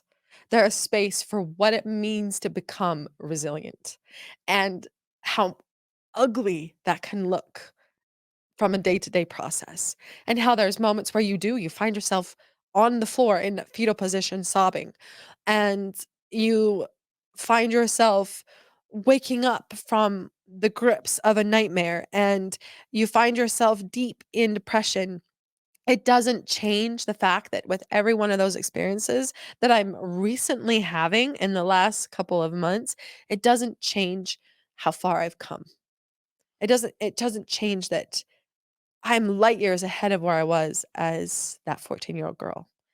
and the amount of growth that I've been able to see in myself, but also the amount of being able to be a voice of women, to be an example of what it means to stand up and um, own our truth, own our insecurities, be vulnerable to the experience of it. How profoundly important that is to the larger story of the human experience. Because even though I'm talking about, and we're talking about it from this context of the similarities in Mormonism, there's so much about my story that is similar to so many people from around the globe. And I can't tell you how often I get a message from someone that says, I didn't grow up exactly the way you did, but I want you to know I get you. I've had something similar. And thank you for being brave and courageous. And there's times where I just feel so humbled because I get to have this experience of being on this end of it. And I tell people all the time that, be careful of people that we look at as heroes because I I did set out to, in a way, be a hero for my community and champion change. But what I really learned from this journey is what it means to be your own hero. To find myself as a 36-year-old woman still in that process of being my own hero and what it means to save myself, to stand up for myself, not just vocally, but to stand up for myself in to claim my healing journey and to know that I am better and bigger than these things that have happened to me and to find these threads of gratitude in the process of it. And to realize that ultimately there is this silver lining in all of it. After I had a chance to write the book and I was public speaking and I was at this one particular event, that little breadcrumb that I had left along the way that said, maybe someday someone's going to help us find my sisters and my mother. I was at this event and I had finished speaking and I was signing books and this woman is there and she's kind of off to the side and she waited throughout the whole event and just sat there and I remember noticing her and wondering, obviously she wants to talk to me and that's okay, but in talking with her, she told me, "I think I know your mom and sisters." And I had this moment of, "Oh my goodness." And this incredible woman who was so brave to step forward and bring that correlation. And for me to have that moment where once again we were successful, she helped me to arrange ultimately this meeting with my mother and sisters. And they're still very much in the FLDS at this point. And it was a very difficult meeting because it was a surprise, event. They had no idea we were coming. We happened to meet them in the waiting room of a doctor's office, in the St. George area. And it's hearing about it from their perspective, it was very traumatic because they were concerned that I was gonna come in and that, we were just gonna take them away. And what we didn't realize is that the amount of, I shouldn't have been surprised, but to realize the amount of lies and misinformation that the people of the FLDS that were still believers, during the time of Warren's, trial and being convicted after, they were told so many things about myself and my sisters that were untrue. What was motivating us to do what we were doing, but more so, they were put in a position to where they were seen as evil because their family was doing all of these terrible things to the church and the religion.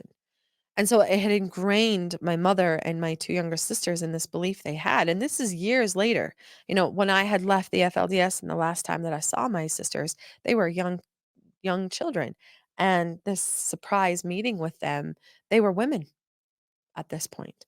But to find out that we had been successful, that they hadn't been married, and to have this moment that even though when I walked into this, um, when I walked into this meeting, I had this idea and I had this vision that I was going to walk out and I was going to take them with me and I was going to save them. That didn't happen. What did happen that day was we established contact and we were able to leave them with a phone number. And that was really important because as the years would go on, I did get the experience of being able to go and pick up my sister because she was ready to leave. And I did finally get the experience of being able to tenderly and compassionately walk with her and lead her through this process of leaving the FLDS. And like so many other people that I had helped along the way, and brought into my home as they made that important decision to leave the FLDS and start their journey of adapting into the world, I got to do that with my sisters. And there was this point where all of it was worth it because I really had. Not only had I had the opportunity to help the 10 people that I had originally hoped to set out to help, I had been able to now have this experience of having my sisters back, my sister. And then a few years later, my other younger sister would follow suit and would make the choice to leave. And to where we are today, where, they're women who are free of it. One sister has two beautiful children, and the other is in the middle of real estate school. And so they're taking their own lives on, and they've created a life that is free of the FLDS. Has it been a difficult process? Absolutely.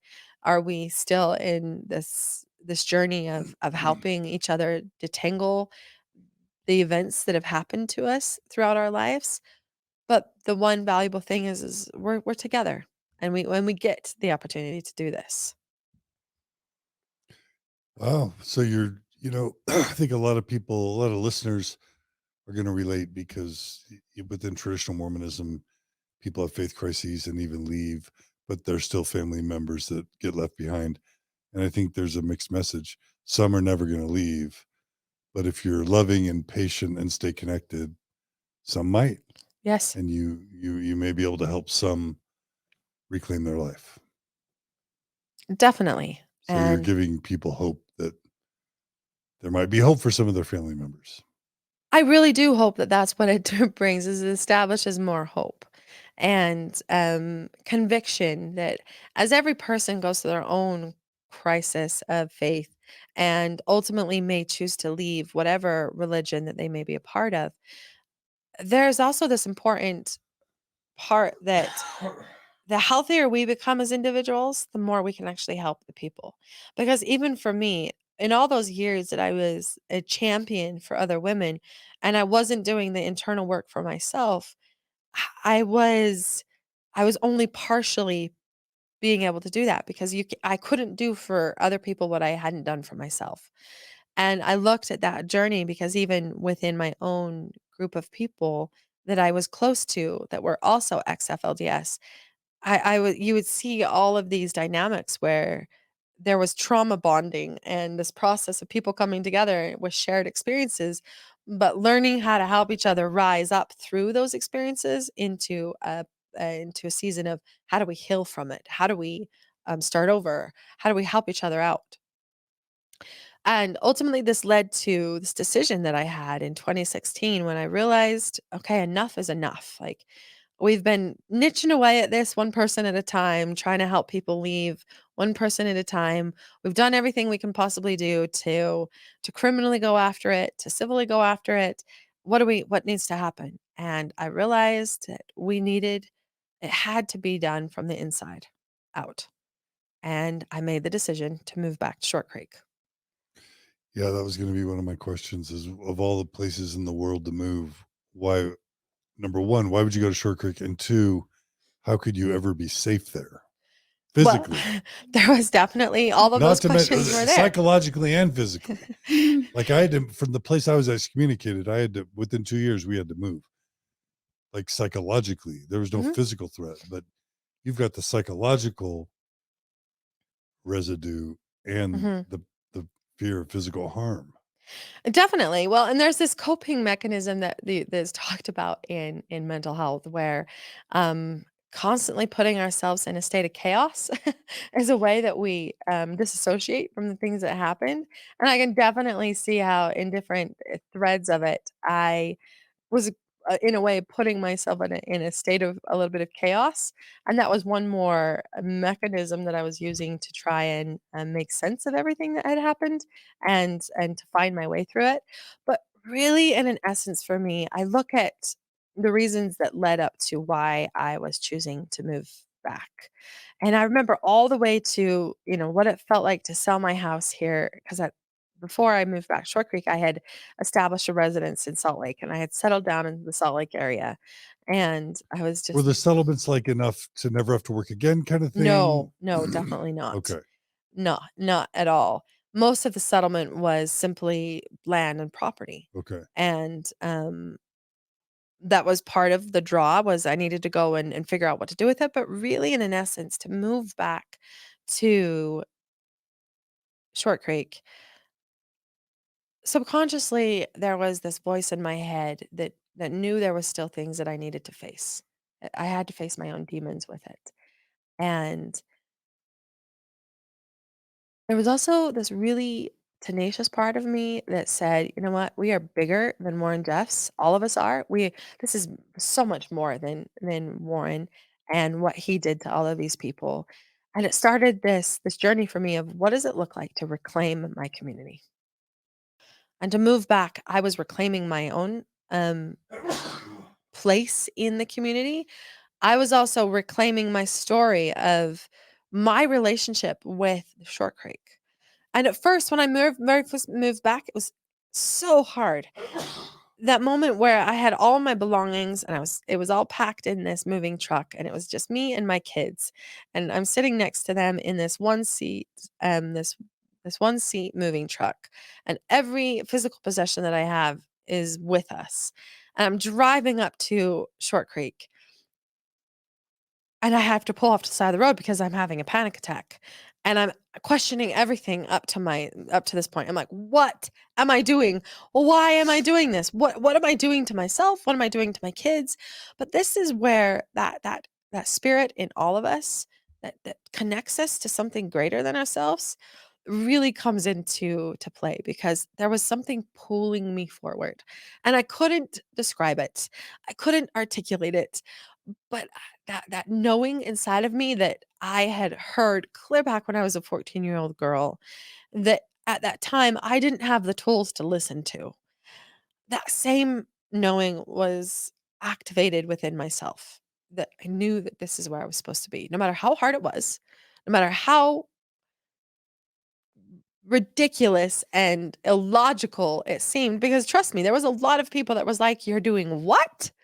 Why are you doing that?" And of course, I would go on my stories as, "I'm doing it for this reason, I'm doing that for this reason," but really, in essence, what it was is I was following my heart.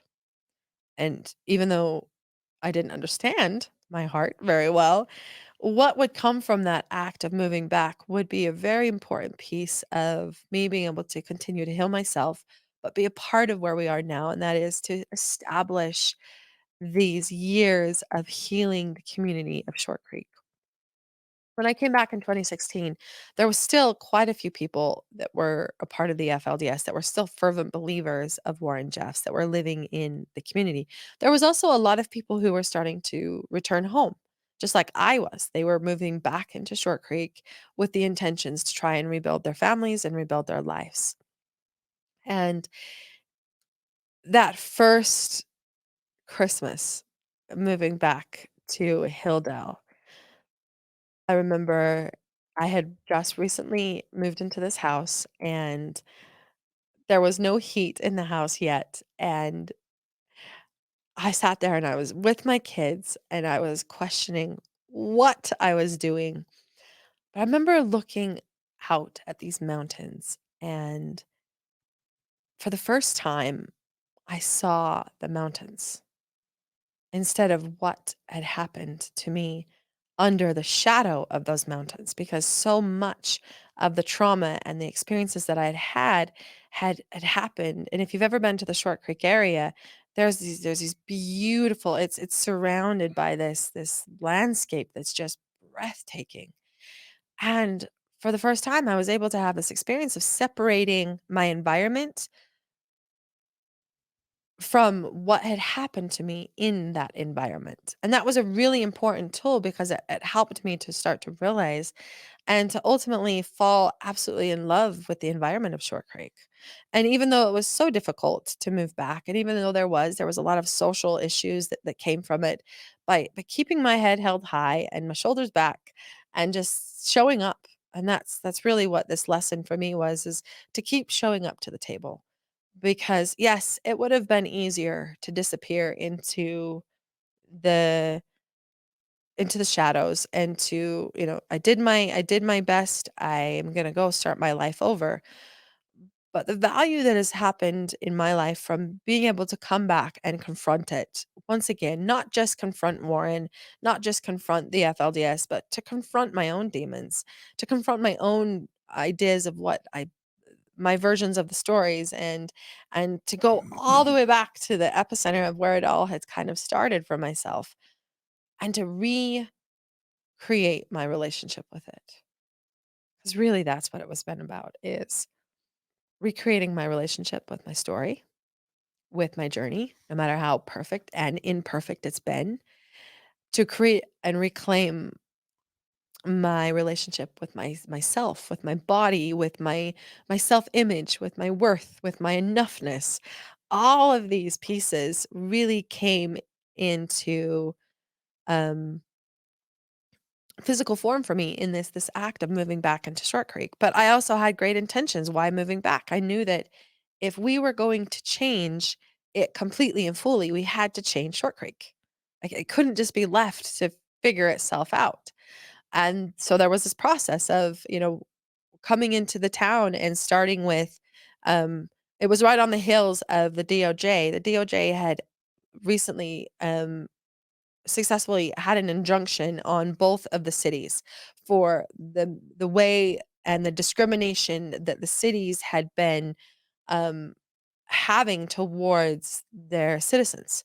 It also led to an investigation, and ultimately a lot of changes happened within the police force of the Short Creek area because of what they had done under the oath of being police officers, but really, in essence, they had just been a conduit of the will of the church itself. So there was a lot of things that were shifting and changing all at the same time. And to be able to come in at that very important time and to be a part of a force that changed the dynamic. We in the following year after I moved back, we had our very first actual election, even though throughout the history of the towns there had been these elections that would happen to for the cities. Everyone knew, everyone showed up and voted for whoever they were told to vote for, and nobody ever ran an actual election in the cities. But to be a part of that process of changing it from the inside out, and ultimately in Hilldale, they voted in, the citizens of the town voted in two female representatives, one of them the mayor and one of them the city council. And that was huge progress because you had women that were stepping into positions of influence and being respected and seen as people that could help promote change. And so one piece at a time, and it's kind of been articulated in different things. There was an in-depth podcast that was done by a group. They came in at that time and they showed the resilience of the community. But for me, as someone who lives there now and has had the great gift of being able to watch it all unfold, being able to talk about it now and where I'm at in my next journey, and something that we kind of talked about before of, what am I working on now? It's really being able to start to tell the stories of what does the resilience within the community of the Short Creek look like? Because even with the Netflix documentary coming out, a large portion of the story has not been told, and that is the then what. Even after Warren was convicted, there's a whole lot of things that have happened, and we get to now tell those stories and how they weave into the larger narrative of society as a whole. that a lot of noise going on? No, it's fine. Oh, Um, so, I mean, have you studied Joseph Campbell and the hero's journey at all? I have not. Not very well. So I just have to comment one thing. So there's this famous writer, scholar, academic named Joseph Campbell who studied um, myths and traditions of cultures all across the world. And he wrote a book called, I think, The Hero with a Thousand Faces. But he came up with kind of a concept called the hero's journey.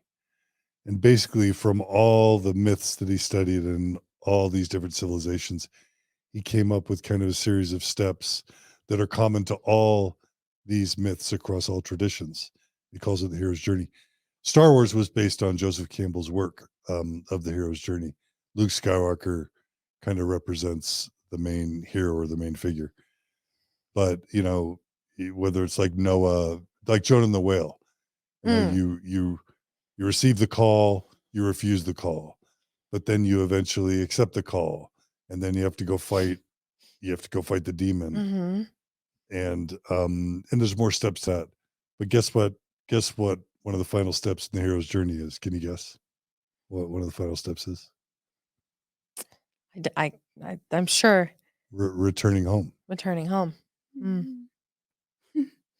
I didn't know this, but yes, that is one of the final steps of the journey is returning home. And what do? You Because share with your community what ex- you learned on your journey. yes, and that's where we find ourselves is that process of sharing and being able to talk about that now of the incredible resilience of the people of the FLDS and the stories and the years that have followed since Warren was convicted as we see families that have moved home, returned home, and started to stitch their lives back together, families that are starting to come back together, and the town radically changing. You know, for the first time, people own their homes.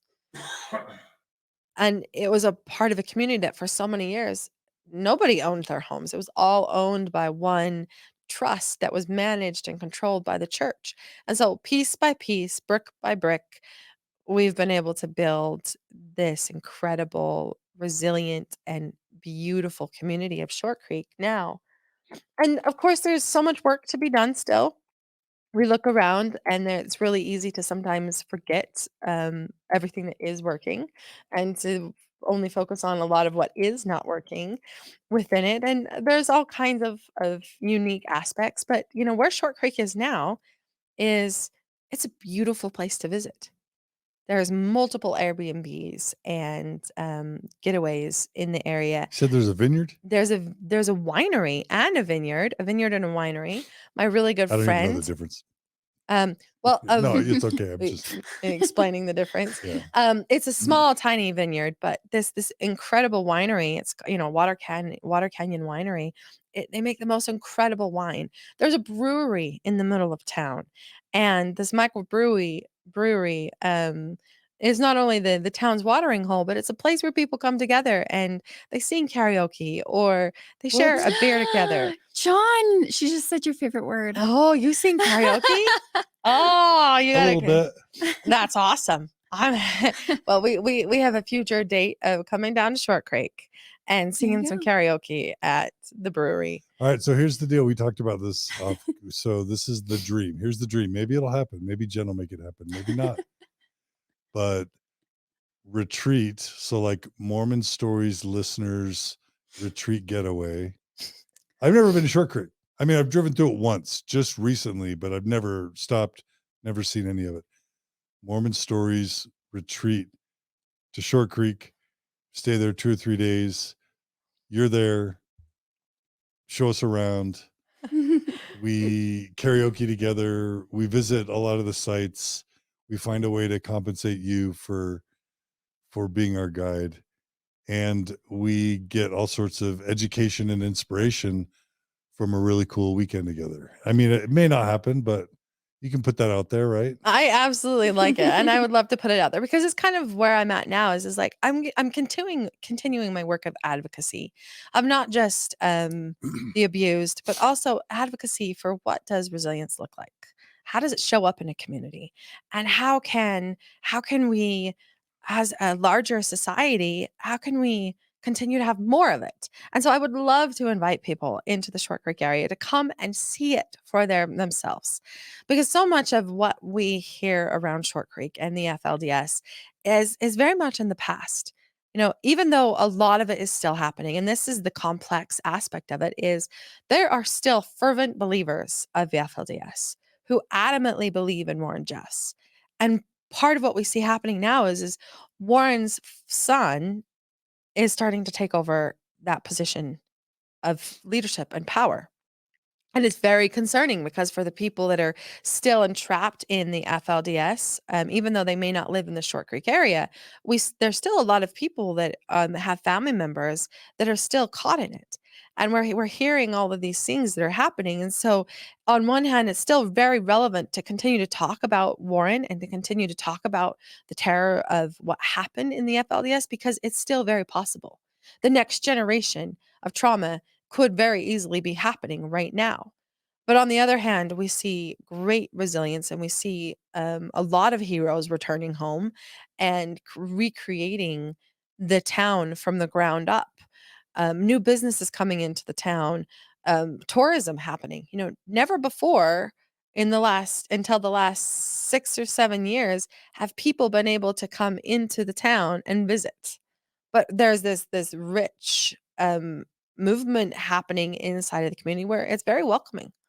I myself, I'm a host, an Airbnb host for people coming in, and the experience and most people that come in don't know who I am, but the experience of being able to invite strangers in and say, "Look at this beautiful place," and to realize Short Creek is not Warren Jeffs. Short Creek is a lot of really incredible people who are rebuilding their lives and doing the very best they can to come together.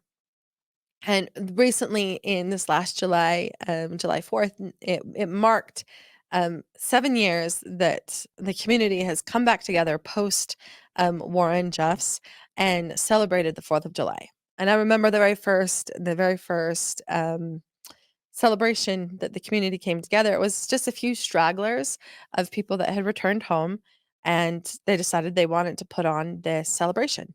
And this was a really important thing because for the Short Creek community, we hadn't had celebrations in a long time. And there was this ominous feeling, even still, of just repressed joy and community that we weren't sure exactly how to combat.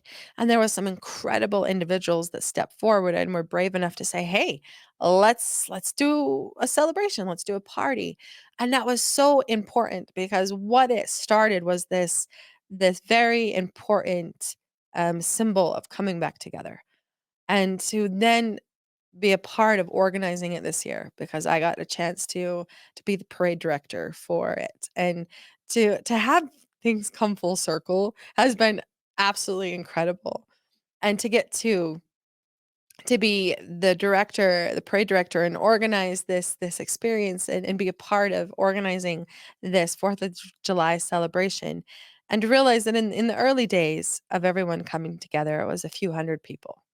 And this time, 8,000 people came together What? from all walks of the world of reunion. And for a lot of people, of course, there was a lot of people that were there that were not affiliated with the history of the FLDS. But that's part of the change that we see happening inside of Short Creek is people have moved in that have no affiliation with it.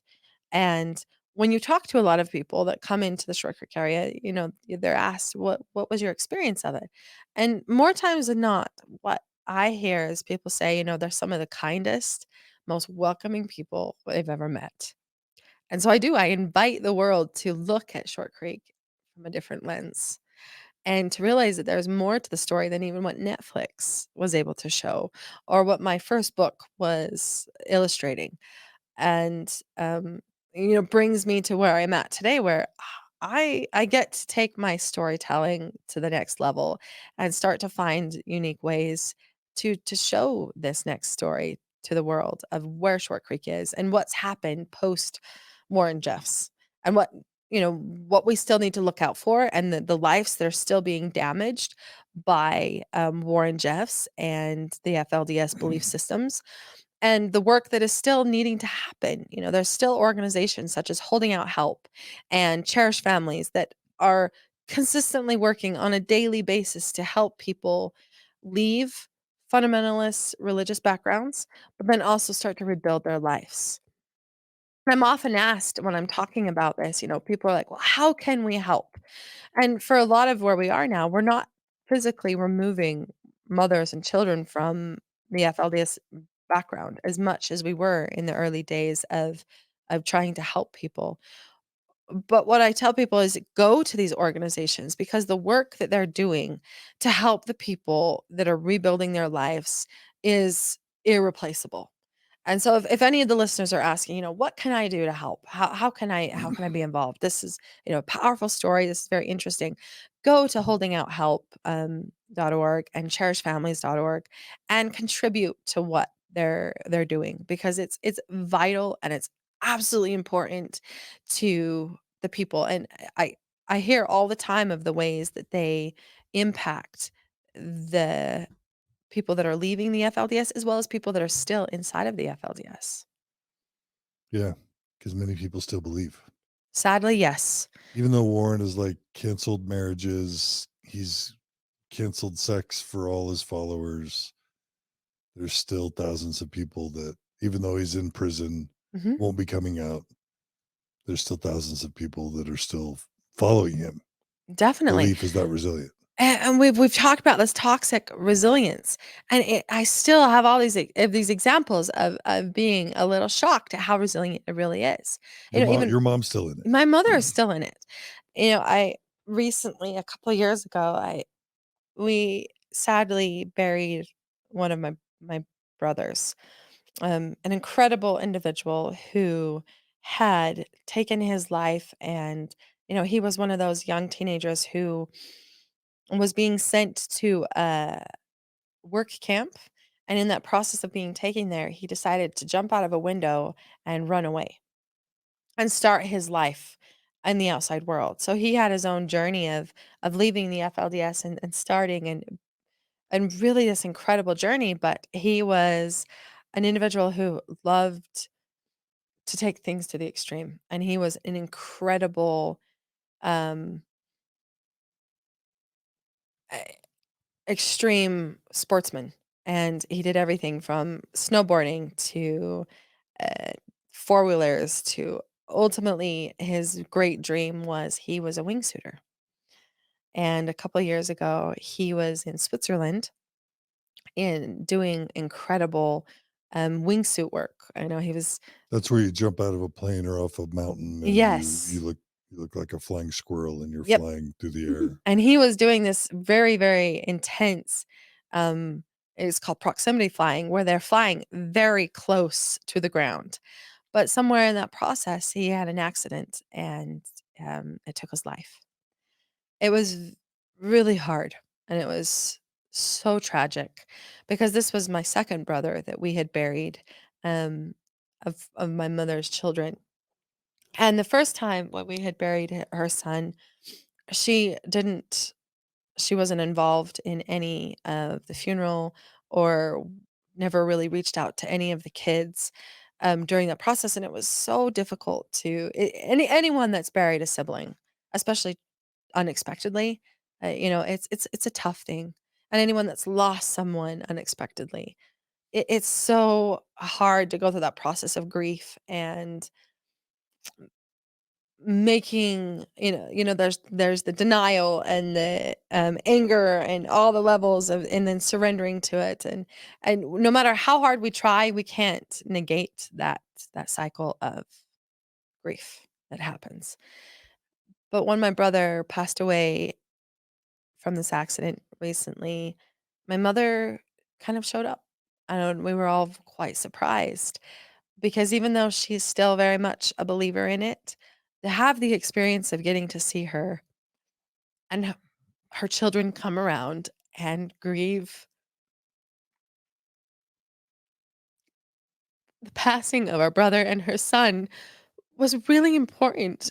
And to see and to finally surrender to this realization that she's on her own journey, and to let go of this need to prove her faith wrong was really challenging for me, because for so many years I'd held on to this idea that we were, someday going to save my mother, and someday I was going to have this experience of being able to have my children know her and have her as a grandmother in our lives, and to never get that experience. And I had this pivotal point where I got the opportunity to sit down with my mother, and I hadn't seen her in years. But the events that had led up to this really important meeting of sitting down with my mother were very it was very difficult, because I had had some things happen that made me really question um life in general, but I was so raw and I was so vulnerable that when I sat down with my mother, I had this magical experience of all of the years of judgment that I had had towards her, and the bitterness that I had experienced, because there was. I didn't just come to peace with it one day. It was a process. And I definitely went through that process of blame and trying to find someone to put the blame on of everything that had happened. And I can't tell you how many times I would have this conversation with my mother, and the version of what I would say to her changed over the years. At first it was this conversation of anger and how could you let this happen? Especially as I became a mother myself, it was this question of why would you do this? And as that changed, as I changed, and the years went by of not knowing her and not seeing her, when it finally came to this important moment when I'm getting the chance to talk to her, the only thing that was left was compassion, and to realize how much of her experience was so far outside of her control. And to have the grief and the sorrow of realizing that she too had gone through her own terrible story of what it was like to be a woman and a mother and a wife in the FLDS, and the things that she had been told to do and been forced to do in that process. And by holding her in a space of compassion and just being able to just hear, it brought so much clarity to me and a lot of peace, realizing that she's on her own journey. And no matter how much we may want it to be different for the people that are still believing in the FLDS, the only thing that we really can do is to keep standing up for ourselves, keep standing up for truth, and coming from a place of compassion. Just as much as tell the outside world, be kind to the people of the FLDS, those of us that are still in, um, particularly the Short Creek area, it's always this reminder to just be kind, to be compassionate. It's so much easier to judge, and it's so much easier to pretend that we assume what they're going through and what they're experiencing. The hard thing to do is to hold space and to hold compassion. Because what you really want to do is you want to go up to them and shake them and be like, "What are you doing?" But that's not helpful. And ever so slowly, we're seeing this shift start to happen.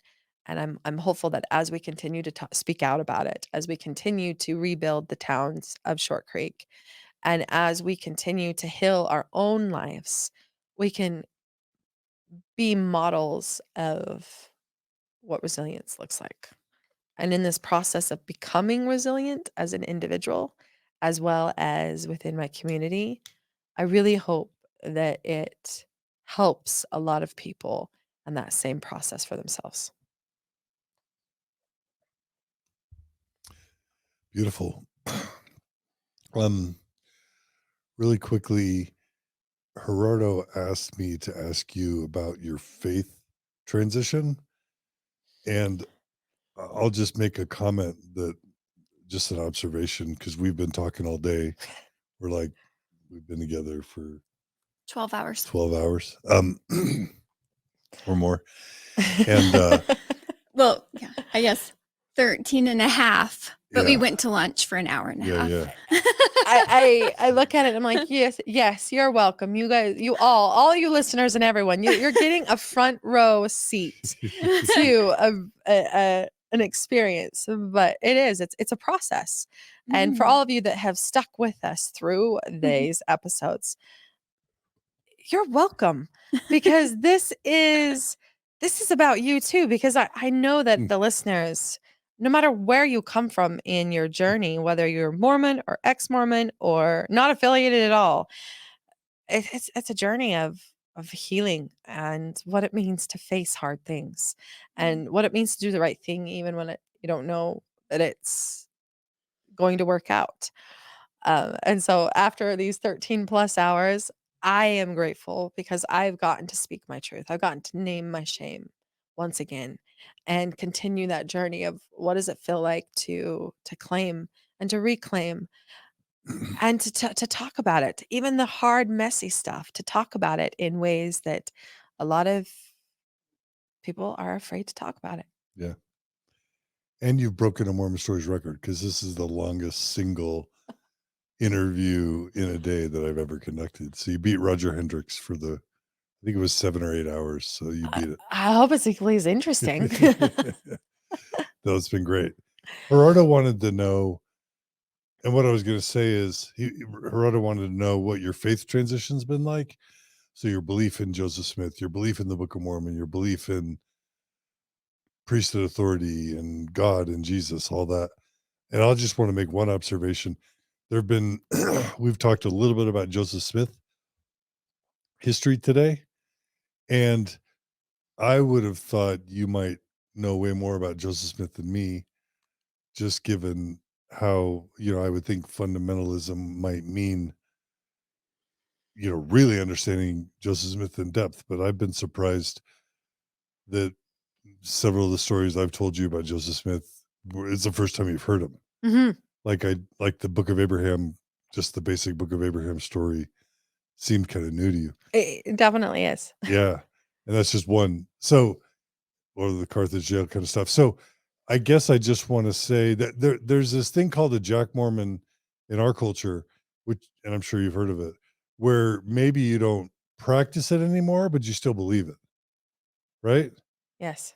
But there's also this idea of leaving it and no longer believing it, but not really spending any time processing the belief portion of it.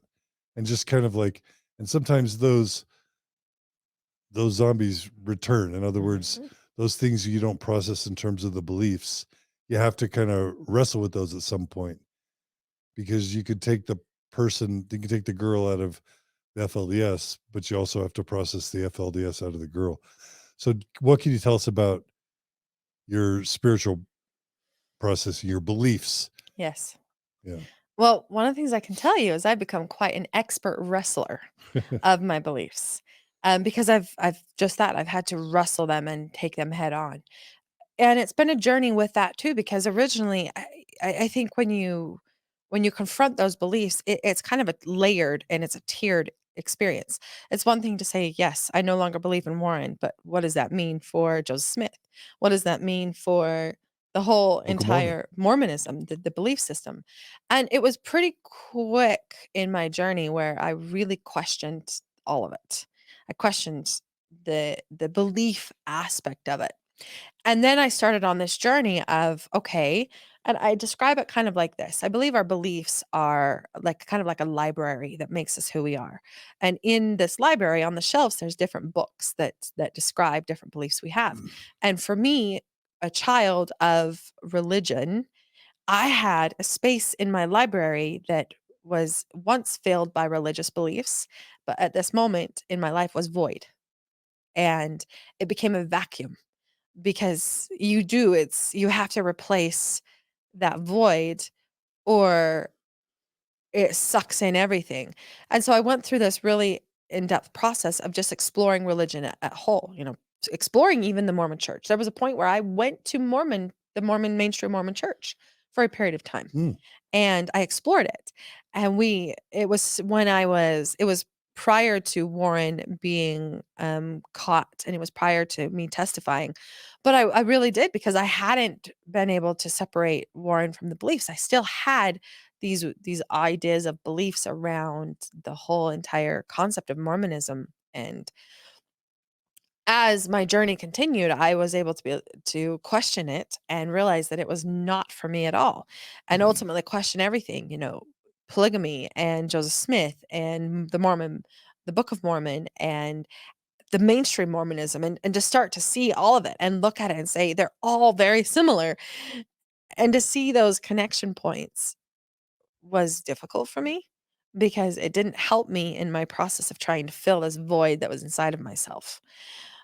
But as I continued along the way, I started to explore all different kinds of religion, looked into Catholic, looked into Buddhism, looked into all kinds of things, because I was searching for something to replace this void inside of myself.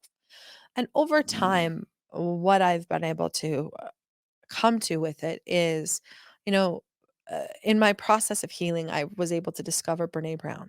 And I highly suggest to anyone who is coming from any kind of a faith crisis to really explore her body of work. Because I got a chance to very first discover her work with her first book. I thought it was just me, where she explored shame, and to have that speak so completely to me was absolutely essential and vital to me beginning to unweave those beliefs that were given to me and forced on me. They were not chosen beliefs. And to learn the difference between a chosen belief system and a forced belief system was really vital in this faith crisis. Because so much of what we think we have faith in, when we really question it and ask ourselves, is this mine?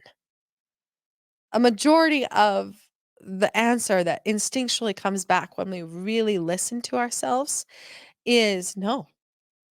And then it's, well, where did it come from? Well, it doesn't matter where it came from. What it is it's not ours. And then the question is, are we willing to continue to adopt it? Are we willing to continue to have it? Or are we at a point where we're ready to let it go? And to have that process of someone like Brene Brown, who's a researcher and does this incredible body of work, kind of walking you through that process. But more than anything, she had a description of spirituality that really resonated for me. And I had come to a place in my journey where I knew there was a very big difference between being a religious person and being a spiritual person. And too much of the time, I was frustrated because they were overlapped in a way where you couldn't be one without the other.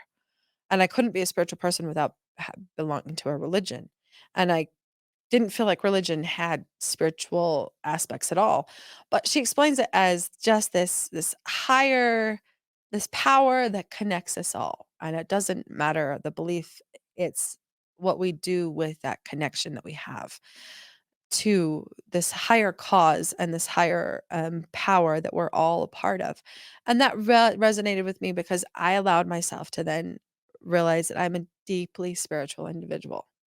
And I do have so many practices in my life today that was feeding my spiritual self, my spiritual body, whether that's meditation, whether that's being in nature, whether that's whatever it may be. And I've started this process of some of my healing journey, and it's going back to singing, and it's not the same as singing in karaoke.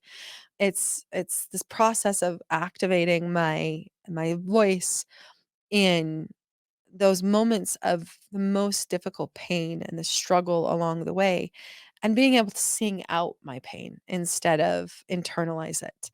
All of these things are practices of my form of spirituality.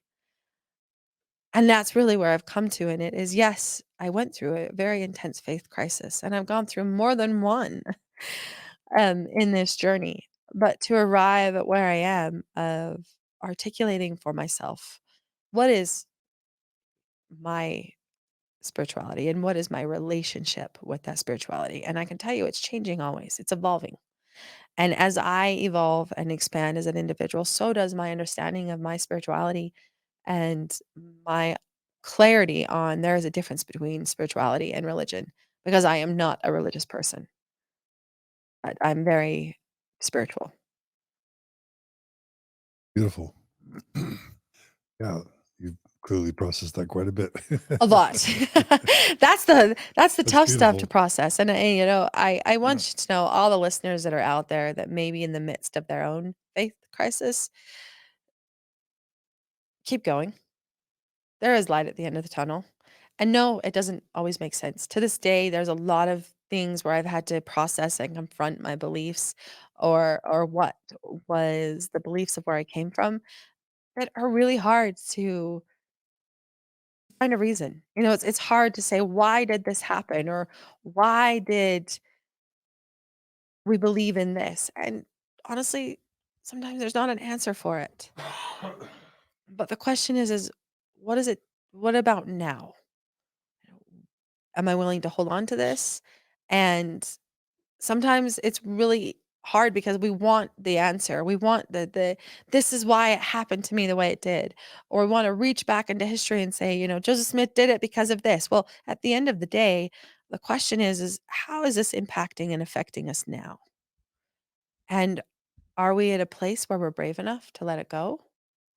And trust me, I confront this process even today in coming here and being able to step into you know my beliefs about myself and about my story.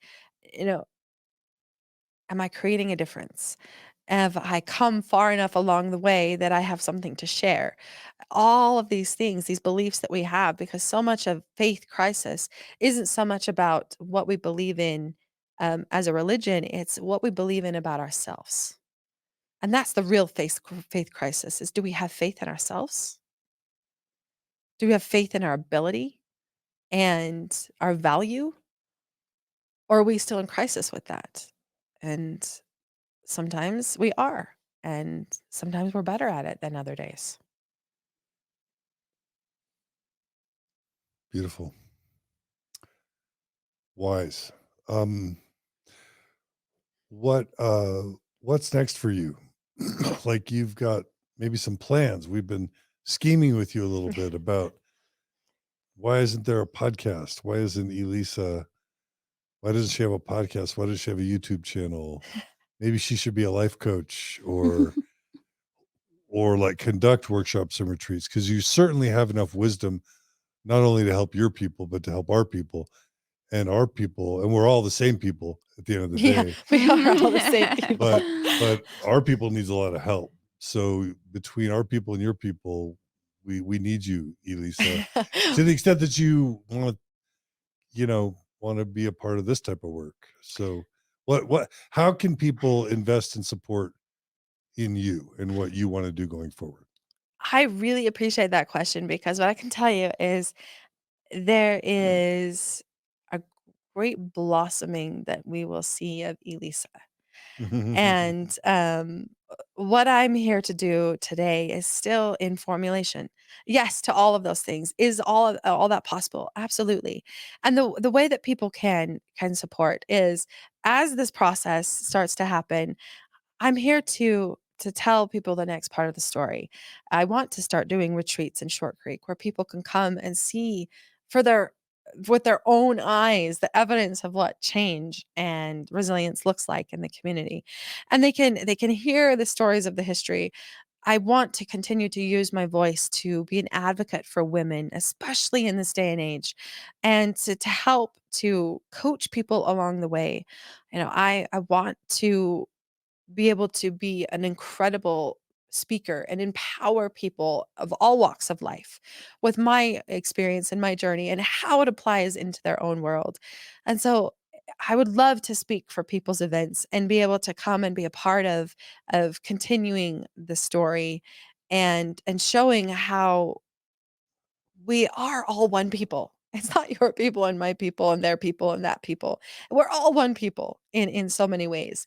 And the facing adversity and facing struggles in our life, it's all it connects us as one, because there's something that we all need in that. We all need hope.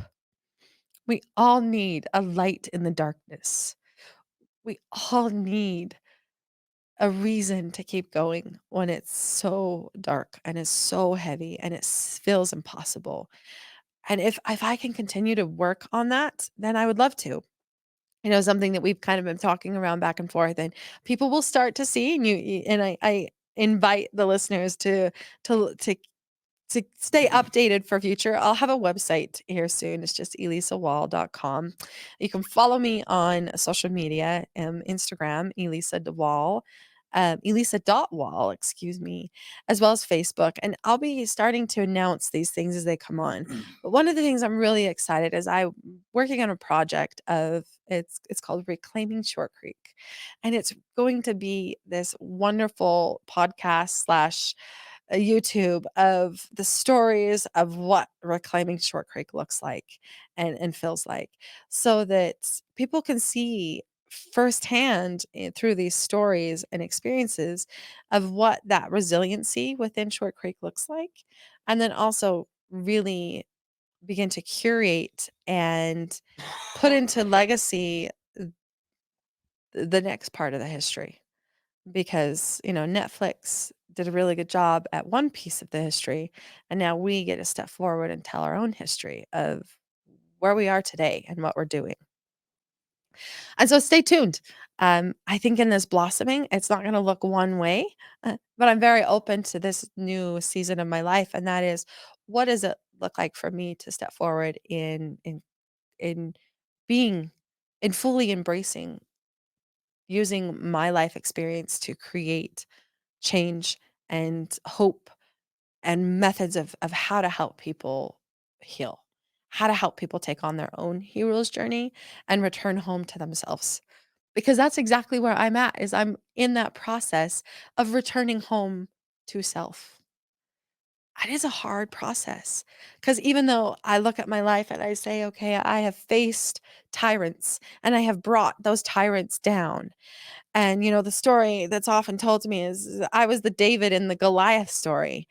And the David and Goliath story, where the stone is what took out the giant.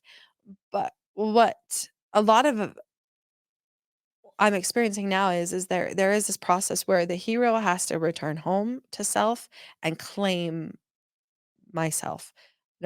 For me in my journey, there was so much of the time where I had a lot of body issues and I had a lot of hatred towards my body because of everything that had happened. And I was so disembodied from my experience that it took me years to kind of catch up and to start to learn to be compassionate to myself, to start to learn to give myself space and room to not be okay. That is what I hope to bring into this world, is creating more value of how to help each other and support one another, whether that's through coaching, whether that's through speaking, whether that's through retreats, whether that's through podcasts, but to continue to help all of our people keep taking the first next best step. Because that's where I'm at, is I'm just taking the next best step that I know how to take in this journey of claiming myself, reclaiming my innocence, reclaiming my relationship with my spirituality, with my body, with my sexuality, with my story, and how do I bring it into the here and now to create more value, more life for myself, my children, and the people that I love so much. Beautiful. Well, Elissa, we can't thank you enough for coming on. And Jen, this wouldn't have happened without you. Any final questions or comments for Elissa you want to share? And Jen, thanks for Um, staying all day. You've been working super hard today, so thank You you. have. yeah.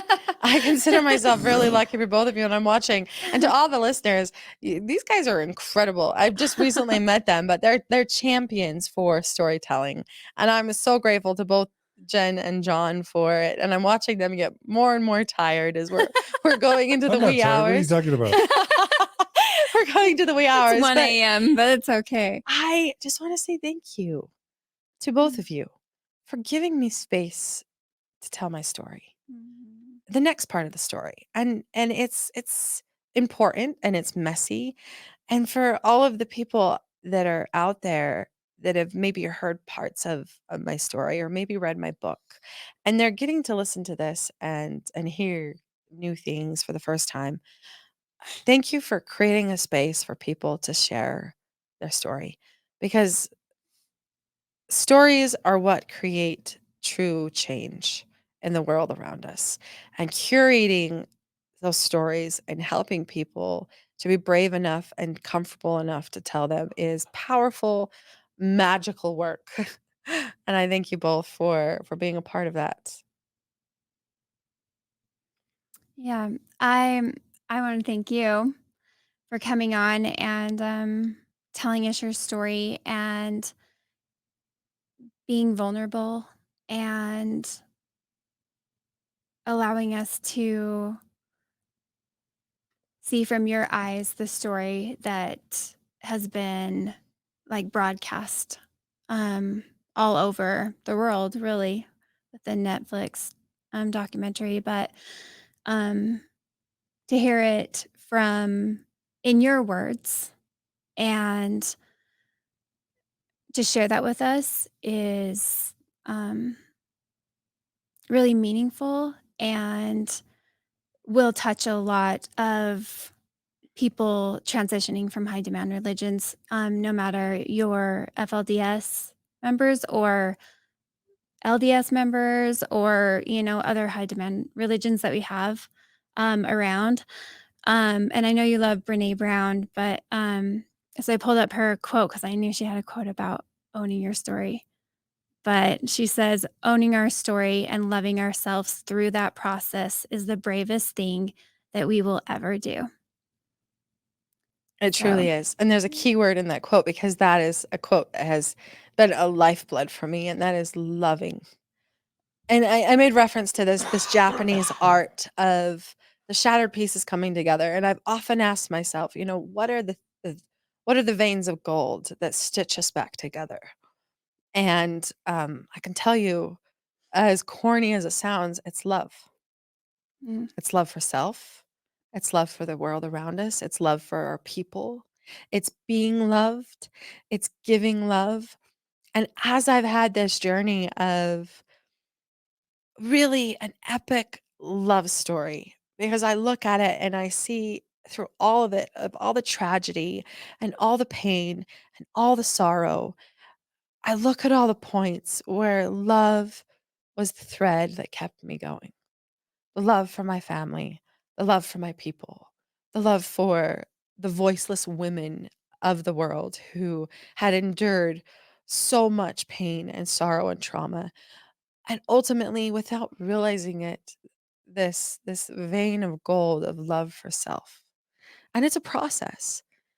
And reading that quote often from Brene of loving self, what does loving self mean, and how do I continue to flow those gold veins into my cracks, because there we all have them. We all have those cracks, and it doesn't matter if you come from a high demand religion or if you come from a domestic abuse background or if you have been sexually abused. We all have those broken parts of us.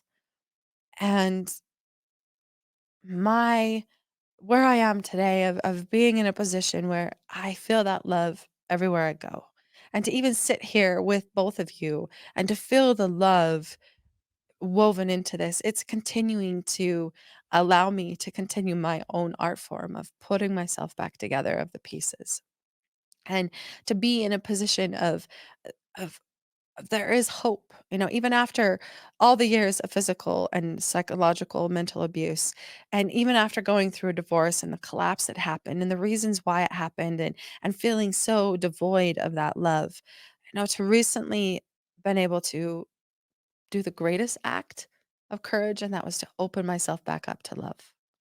And so I invite anyone that no matter where you are in your journey, there is hope.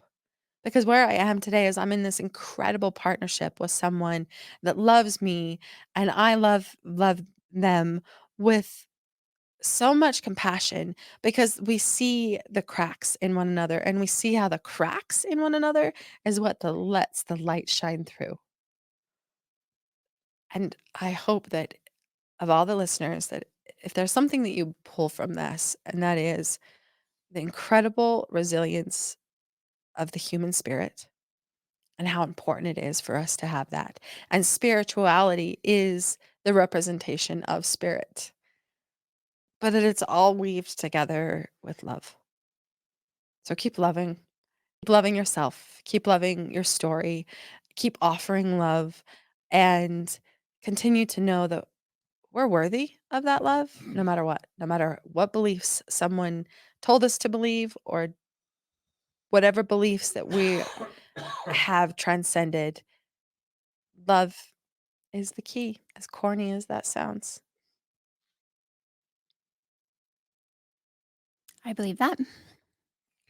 Amen. That's very that's ironic. That's what we end with.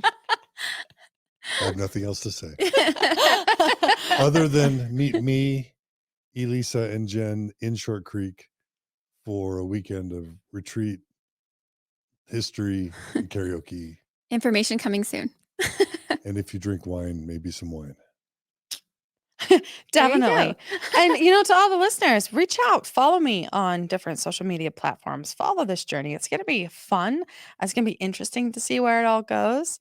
And if there's someone out there who's listening that can kind of help me along that way, reach out and help me as I start on this new journey of being a conduit for continuing to share my journey and what we can create in this world with it. Beautiful. Perfect. All right. Thanks so much, Elissa Wall. You take care. Good luck. And we look forward to seeing you do great things. Thank you. Thanks, Jen. You're the best. Thanks. Yep. Thanks, everybody. Thanks for sticking around and on this journey with us. All right. And check out reclaimingshortcreek.com. Is that right? Yes. Check that out. And the website is elissawall.com. Mm-hmm. Thanks, everybody. Take care. I don't have time for any closing. My voice is about to give out. It's 1 a.m. I'm about to drop. Good night, everyone. Hopefully you don't need therapy after this, but no, we don't, because we got our therapy. So we don't need therapy because you gave it to us. Okay. Well, enjoy. Thank you all for tuning in. It's been a journey, and I'm grateful and lucky that I got to take it with you all. And we'll see y'all again soon on another episode of Mormon Stories Podcast. Take care, everyone.